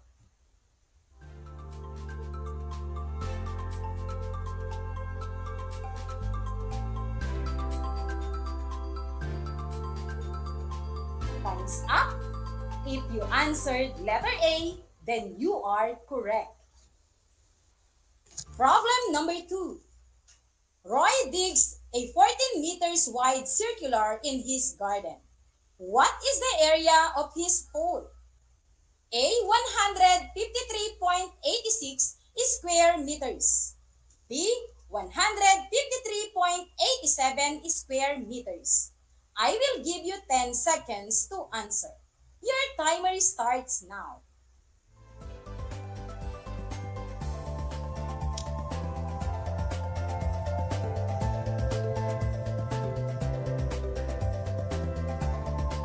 Time's up. If you answered letter A, then you are correct. Problem number 3. A tin of beans has a radius of 3.5 centimeters. What is the area of the top of the tin? A. 38.465 square centimeters. B. 38.565 square centimeters. I will give you 10 seconds to answer. Your timer starts now.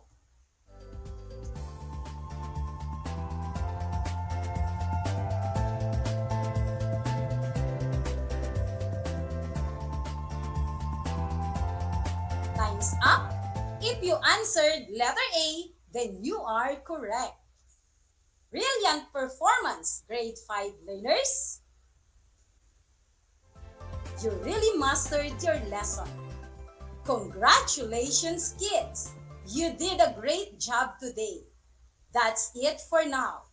You will have more exciting math activities next meeting. I hope you learned a lot today. Once again, I am Teacher Eunice Ayarsenas, your Mathematics 5 Anchor teacher. Until next time, bye!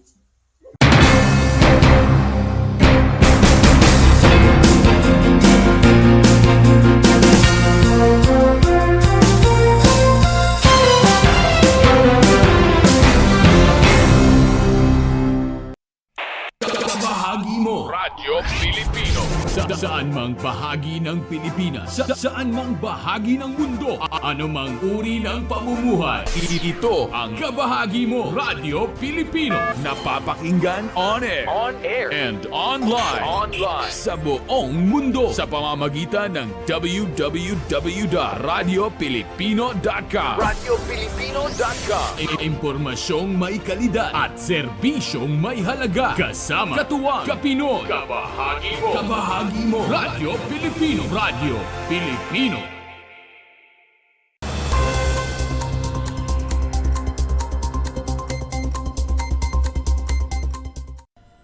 Personal na naglibot kamakailan si Senator Amy Marcos sa 3 bayan sa probinsya ng Tarlac upang mamahagi ng tulong pinansyal sa mga benepisyaryo ng Assistance to Individuals in Crisis Situation o AICS. Unang nagtungo ang senadora sa bayan ng Herona, sumunod sa La Paz at Concepcion kung saan namahagi rin ito ng mga laruan para sa mga bata at Nutriban. Sa panayam kay Senator Amy, binanggit nito ang ilang plano at proyekto para sa mga magsasaka.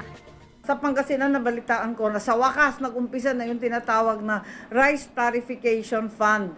Ito yung pondo na financial assistance para sa ating mga rice farmers. Meron 5,000 pesos kada rice farmer. At nag-umpisa na mamigay, alam ko sa Pangasinan namigay na eh. Ewan ko dito sa Central Luzon, parang nag-umpisa na rin, tigpa 5,000. Second wave na. O yun, di mabuti naman, pagkat taon-taon, may koleksyon ng gobyerno sa kai-import at kai-import ng bigas. Sa kai-import, yung buwis na nakokolekta doon, dapat ibigay sa ating mga magsasaka para maging competitive nga sila. So yun ang ginagawa natin. Asahan po ninyo, malaki-laki yan. Kasi 8 billion sa 2021 at nasa 12 billion ang ipapamahagi sa 2022. Ang problema lang doon, at marami rin nagre-reklamo, yung ibang listahan, yung tinatawag na RSBA ng DA, ng Department of Agriculture, hindi updated yung lista. Kaya nanawagan nga ako sa mga mayor natin, kay Mayor Noel, ang mga kapitan, pakialaman sana ninyo yung listahan ng DA. At marami doon patay na, nag-abroad na, kung saan-saan na. Samantalang yung talagang nagsasaka, hindi nakalista. So tulungan na lang po. Dagdag pa ng senadora, nanawagan na ito sa DA na kung maaari ay magparami na ng bark and drought resistance varieties ng bigas at ikalat sa ating mga magsasaka. Kasi hindi kakayanin ng traditional na mga binhi, kailangan yung drought resistant. Meron kasi na-develop na dyan sa PhilRice, meron rin sa Erie. Sana palaganapin nila para maibigay natin at ituro natin. Samantala, nakasama ng senadora sa pag-iikot ang iba't ibang mga opisyales sa probinsya ng Tarlac, kagaya nila Tarlac Province Governor Susan Yap, Vice Governor Carlito Casada David, Tarlac 1st District Congressman Jaime Cuangco, 2nd District Congressman Christian Yap, 3rd District Congressman Noel Rivera, Hirona Mayor Eloy Eclar, La Paz Mayor Venus Jordan, Concepcion Mayor Noel Villanueva at iba pang mga opisyales. Sa mensahe ng senadora, pinasalamatan nito ang mainit na pagtanggap ng mga tao para sa kanyang pagbisita. Ganoon din ang mga opisyales na kanyang nakasama sa pagbibigay ng tulong. Para sa RTV Tarlac Channel 26, ako si Jam Torio, nagbabalita.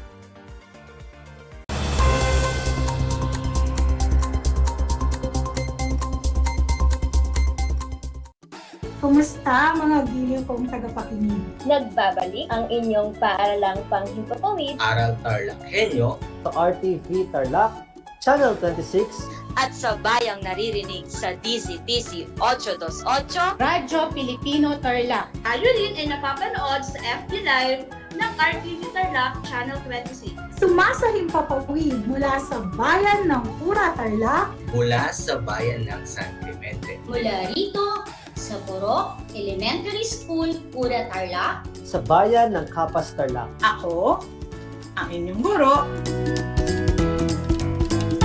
na maghahatid sa inyo ng makabuluhang pagtalakay sa ating aralin. Ang Tagalog ay ang wika ng mga taga-Quezon, Batangas, Bulacan at ng iba pang katutubong nagsasalita nito. Ang Filipino ay ang pambansang wika batay sa tinadhana ng 1987 Constitution. Tara na at matuto ng salitang Filipino. Manood at makinig ng Aral TarlakHenyo sa RTV Tarlac, Channel 26 at sa bayang naririnig sa Radyo Pilipino, DZTZ 828 at napapanood din live sa FB page at YouTube channel ng RTV Tarlac, Channel 26. Manood at matuto ng ating mga aralin sa Filipino. Dito lang yan sa Aral TarlakHenyo. Ako si Ma'am Crystal May Aquino, ang inyong teacher broadcaster sa Filipino.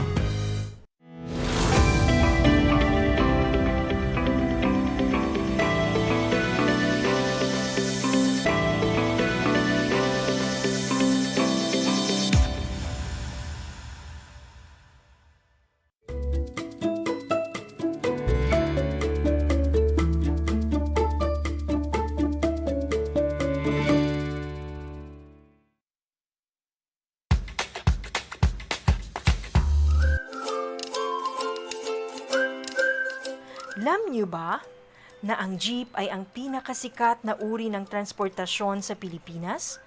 May nagsasabi na ang pangalang jeep ay hango sa salitang jeepy na ang ibig sabihin ay general purpose or government purpose na naglalarawan ng military jeep na ginamit noong World War II.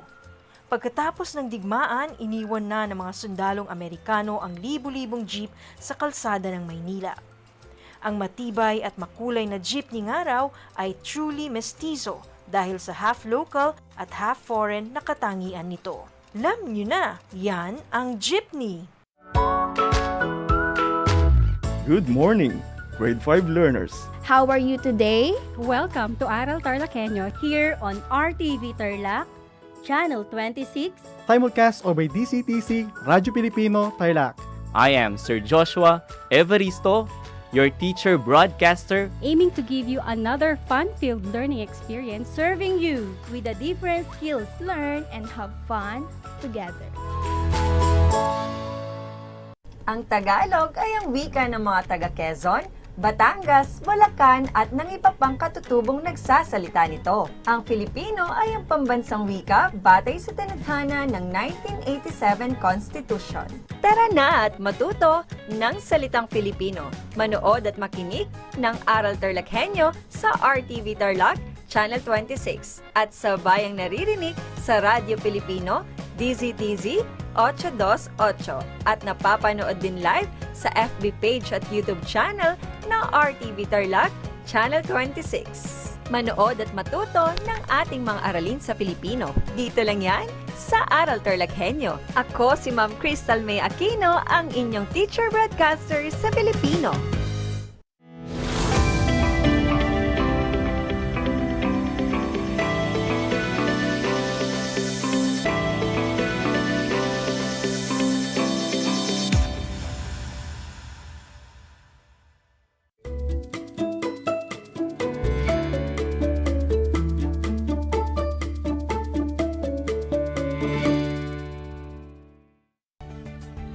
Magandang tanghali sa mga magigiliw naming mag-aaral sa ikalimang baitang. Ngayon ay Miyerkules, 13 ng Abril, taong 2022. Halina at matuto sa ating Project Shine Aral TarlakHenyo mula sa RTV Tarlac Channel 26 at sa sabayang naririnig sa DZTC 828 Radyo Pilipino Tarlac at mapapanood din ito sa Facebook Live ng RTV Channel 26. Hatid ng DEPED Schools Division of Tarlac Province. Kaway-kaway, ako ang inyong teacher broadcaster, Ginang Pamela S. Marstela ng Banaba Elementary School, Bamban West District, na maghahatid sa inyo ng bago at makabuluhang kaalaman sa Pilipino ng ikalimang baitang. Marapat lang na ating tandaan sa araw na ito ang 3 M. Makinig, makisama, at matuto kasama ang inyong guro.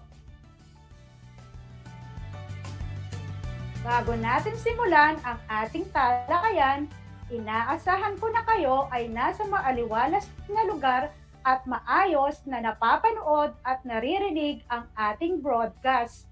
Pakihanda ang inyong mga learning activity sheets, papel at ballpen para masundan ninyo ang ating talakayan ngayong araw. Kung meron kayong mga katanungan at nais bigyan ng linaw, maaari ninyong gamitin ang ating chat box na makikita sa inyong screen sa ating Facebook live stream. Handa na ba kayong makinig at matuto, mga bata? Ayos! Ako'y natutuwa at kayo'y handang-handa na. At dahil dyan, atin nang simulan ang ating bagong aralin. Halina at atin itong tuklasin.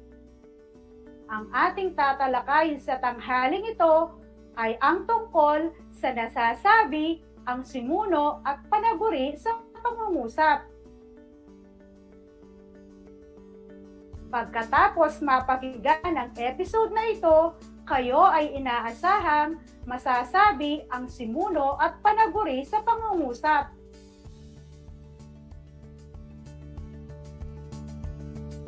Bago tayo dumako sa ating bagong aralin, magbalik-aral muna tayo. Mga bata, naaalala pa ba ninyo ang ating nakaraang aralin? Mahusay! Ang ating nakaraang aralin ay tungkol sa pangungusap. Natatandaan nyo pa ba kung ano ang pangungusap? Magaling! Ang pangungusap ay salita o lipon ng mga salita na may paksa at panaguri at nagsasaad ng malinaw na diwa. Ito rin ay nagsisimula sa malaking letra at nagtatapos sa tamang bantas. Ang di pangungusap naman ay mga salitang hindi buo ang mensahe. Ito ay hindi rin nagsisimula sa malaking titik at walang bantas sa hulihan. Tukuyin nga natin itong maikling gawain.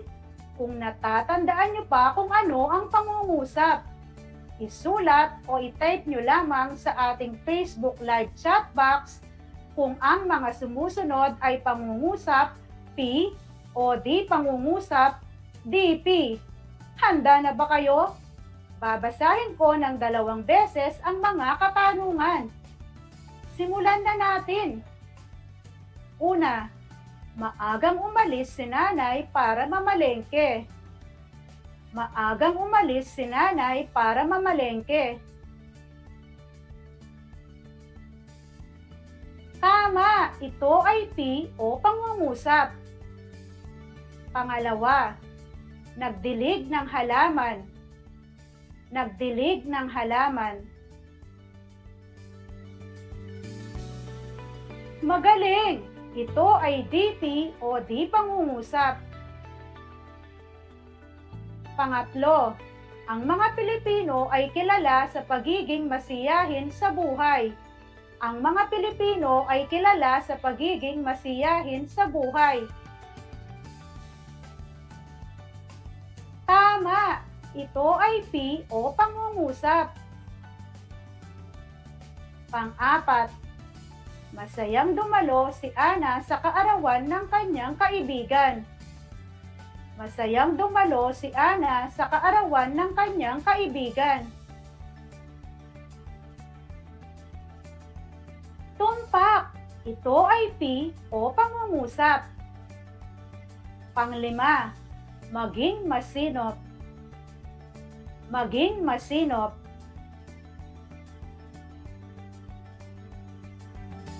Napakahusay! Ito ay DP o di pangungusap. Nakatutuwa at napakahusay nyo na agad sa pagtukoy ng pangungusap at di pangungusap. Natitiyak ko na kayang-kayang na ring sumulat ng wastong pangungusap. Kaya naman ay dumako na tayo sa ating susunod na aralin. Ngayon ay ating tatalakayin ang simuno at panaguri sa pangungusap.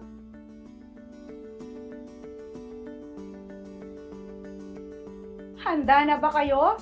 Ang 2 bahagi ng pangungusap ay ang simuno at panaguri. Ang simuno ay ang paksang pinag-uusapan. Nakikita ito sa pamamagitan ng panandak, si, sina, at ang mga. Maaari rin itong panghalip o pangalan. Narito ang mga halimbawa ng pangungusap. Una, si Adan at Eva ay nangako na susunod sa lahat ng utos.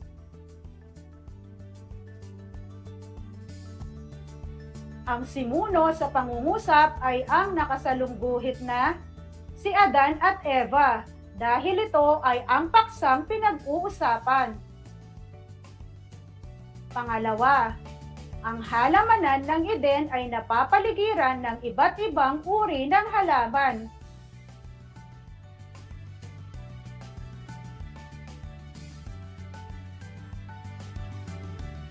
Ang simuno sa pangungusap ay ang nakasalungguhit na ang halamanan ng Eden dahil ito ay ang paksang pinag-uusapan.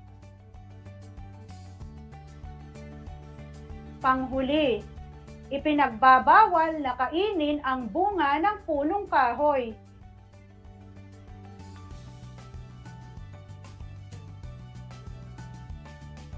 Ang simuno sa pangungusap ay ang nakasalungguhit na ang bunga ng punong kahoy dahil ito ay ang paksang pinag-uusapan. Tandaan, ang simuno ay hindi palaging nasa unahan matatagpuan. Maaari rin itong matagpuan sa hulihan ng pangungusap.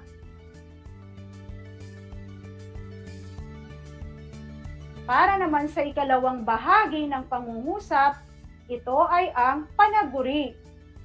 Ang panaguri ay ang bahaging tumutukoy o aklala sa simuno, uusapan. Pag itusunod sa suno at matatagpuan sa hulihan ng pangungusap, ito ng panandang ay. Ito ang halimbawa ng pangungusap.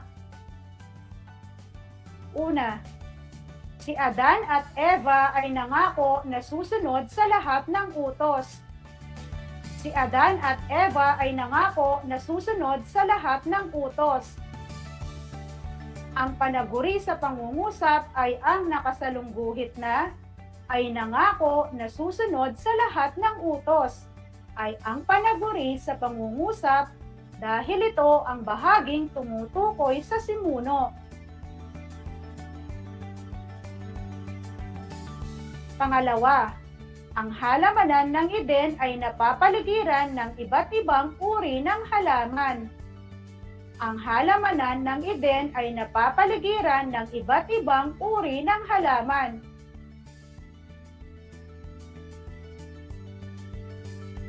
Ang panaguri sa pangungusap ay ang nakasalungguhit na ay napapaligiran ng iba't ibang uri ng halaman.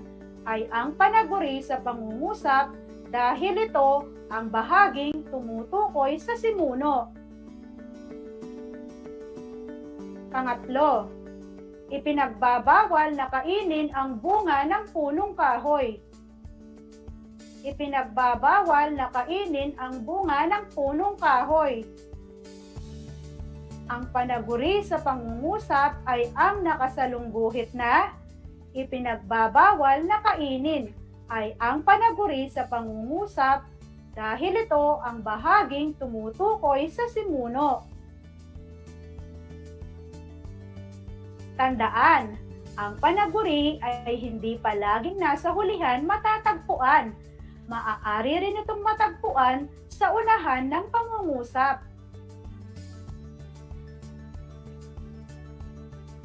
Para malaman natin kung naiintindihan ninyo ang ating aralin, subukin natin itong gawain, kung saan isulat ninyo ang nakasalungguhit ay S kung ito ay tumutukoy sa simuno, at P naman kung ito ay tumutukoy sa panaguri. Babasahin ko ng 2 beses ang mga katanungan. Handa na ba kayo? Ayos! Tayo'y magsimula na.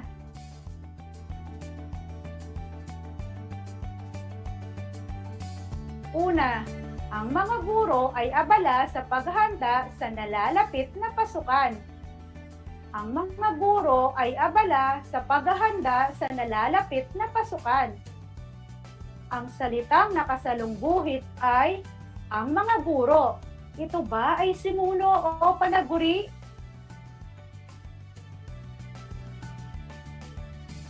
Tama! Ito ay S o simuno dahil ito ang paksang pinag-uusapan.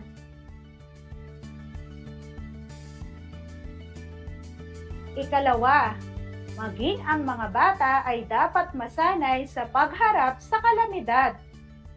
Maging ang mga bata ay dapat masanay sa pagharap sa kalamidad.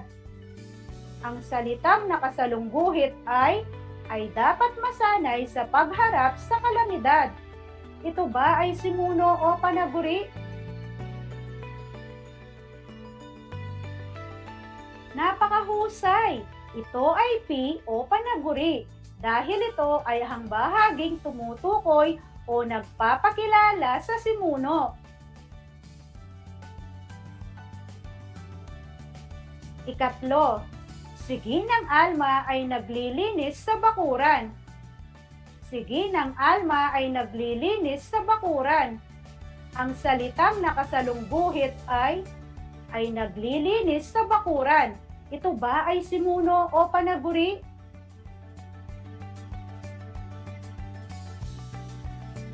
Magaling! Ito ay P o panaguri dahil ito ay ang bahaging tumutukoy o nagpapakilala sa simuno. Pang-apat, ang mga opisyales ay nagpulong para sa nalalapit na pasukan. Ang mga opisyales ay nagpulong para sa nalalapit na pasukan. Ang salitang nakasalungguhit ay nagpulong para sa nalalapit na pasukan. Ito ba ay simuno o panaguri? Ang tamang sagot ay P o panaguri dahil ito ay ang bahaging tumutukoy o nagpapakilala sa simuno. Panglima, si Liza ay naliligo sa dagat. Si Liza ay naliligo sa dagat. Ang salitang nakasalungguhit ay si Liza. Ito ba ay simuno o panaguri?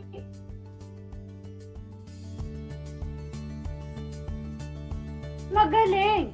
Ito ay S o simuno dahil ito ang paksang pinag-uusapan. Mahusay! Nakakatuwang kayang-kaya niyo nang isulat ang simuno at panaguri sa pangungusap.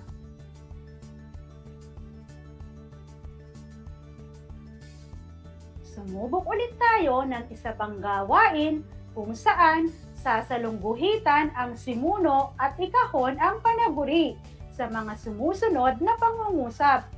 Babasahin ko ng 2 beses ang mga katanungan. Una, ang Goshen ay napakagandang pasyalan. Ang Goshen ay napakagandang pasyalan. Ang tamang sagot, ang Goshen.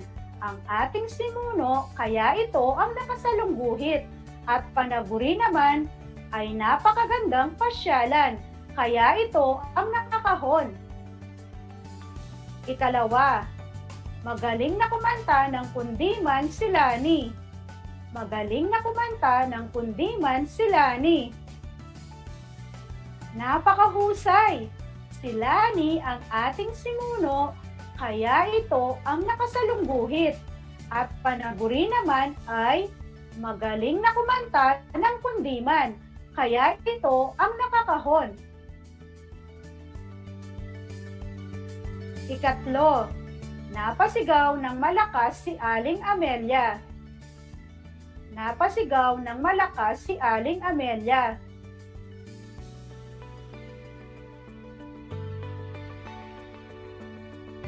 Napakagaling! Si Aling Amelia ang ating simuno, kaya ito ang nakasalungguhit. At panaguri naman ay napasigaw ng malakas, kaya ito ang nakakahon. Pang-apat, sina Aina at Drasen ay masayang naglalaro ng badminton sa labas. Sina Aina at Drasen ay masayang naglalaro ng badminton sa labas.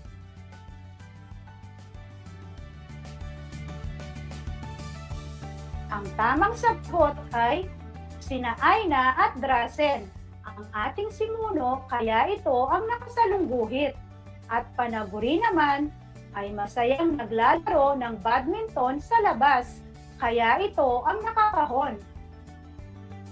Panglima, sila ay matalik na magkaibigan. Sila ay matalik na magkaibigan.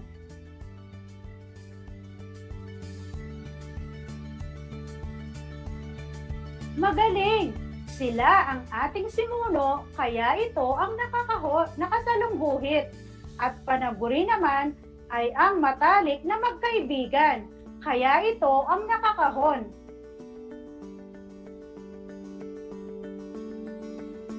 Tandaan natin, upang masabi natin ang tamang simuno at panaguri sa isang pangungusap, ay marapat nating tandaan ang simuno ay ang paksang pinag-uusapan at ang panaguri naman ay ang bahaging nagsasabi o nagpapakilala sa simuno o paksang pinag-uusapan.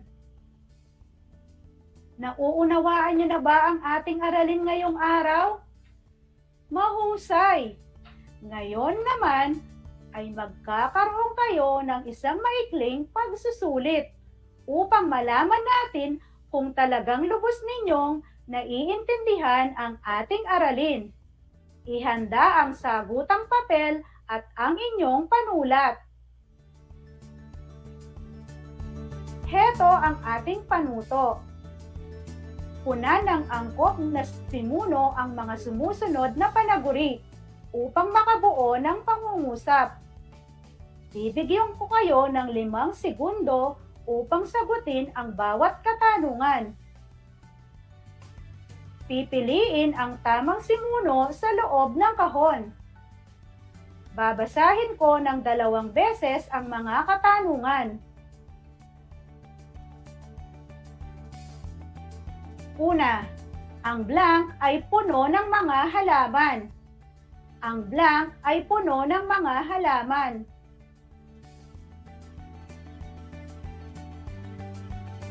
Pangalawa, ang aking blank ay abala sa pagtuturo ng aming mga aralin. Ang aking blank ay abala sa pagtuturo ng aming mga aralin.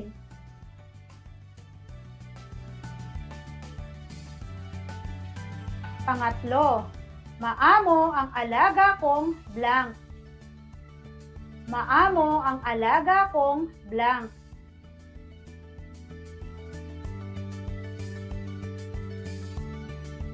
Pang-apat, isa sa mga pinakahihintay na pagdiriwang ay ang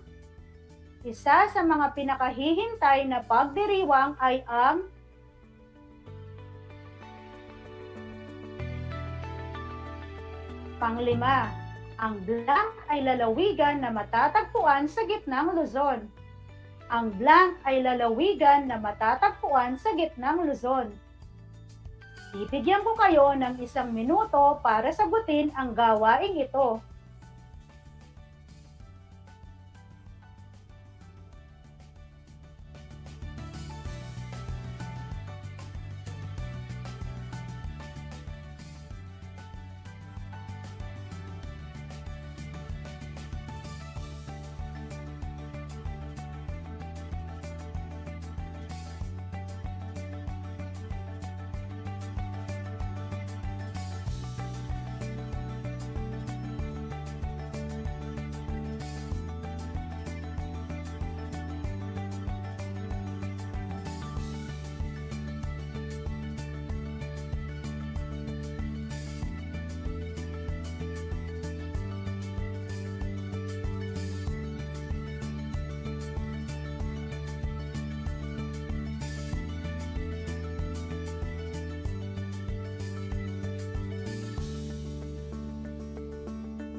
Ngayon, ating alamin kung tama ang inyong mga kasagutan.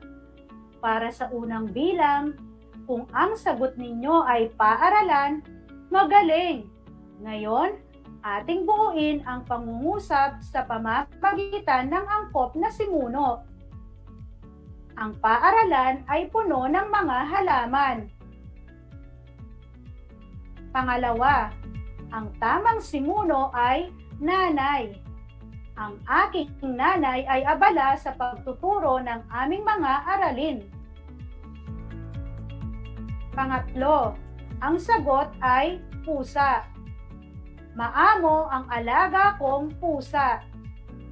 Maamo ang alaga kong pusa. Pang-apat, ito ay Pasko. Isa sa mga pinakahihintay na pagdiriwang ay ang Pasko. Isa sa mga pinakahihintay na pagdiriwang ay ang Pasko. Pang-5, ang tamang simuno ay Tarlak. Ang Tarlac ay lalawigan na matatagpuan sa gitnang Luzon. Ang Tarlac ay lalawigan na matatagpuan sa gitnang Luzon. Tama ba ang inyong mga kasagutan? Magaling! Ito ay nagpapatunay lamang na kayo ay nakinig ng mabuti sa ating aralin.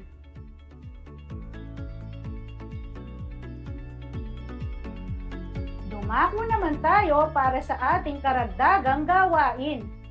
Magbigay ng 5 pangungusap, isulat sa loob ng bawat ulap ang simuno at panaguri na ginamit sa pangungusap.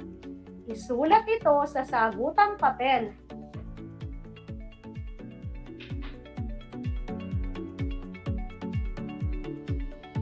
Mayroon pa ba kayong ibang katanungan? Kung wala na kayong katanungan, binabati ko kayong lahat mga bata dahil sa ipinakita ninyong galing sa ating aralin ngayong araw. At sa mga magulang na patuloy na sumusubaybay sa kanilang mga anak, marami pong salamat. Isa na namang aralin ang natapos sa tanghaling ito sa Pilipino ng ika-5 baitang. Naway maisapuso't maisabuhay ninyo ang mga kaalaman at kasanayang inyong natutunan sa araw na ito.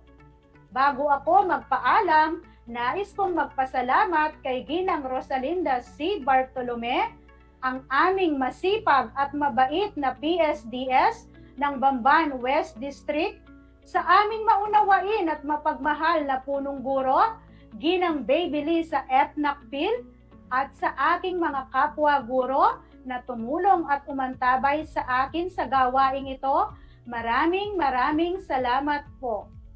Sa ngalan ng Project Shine, Aral TarlakHenyo, Radyo Pilipino Tarlac, sa DCTC 828, hatid ng DEPED Tarlac Province, ako ang inyong teacher broadcaster, Ginang Pamela S. Marstela, na nag-iiwan ng mga katagang huwag magsawang linangin ang mga kaisipang sa Pilipino natin matututunan. Muli, maraming salamat po, sa Diyos ang lahat ng papuri.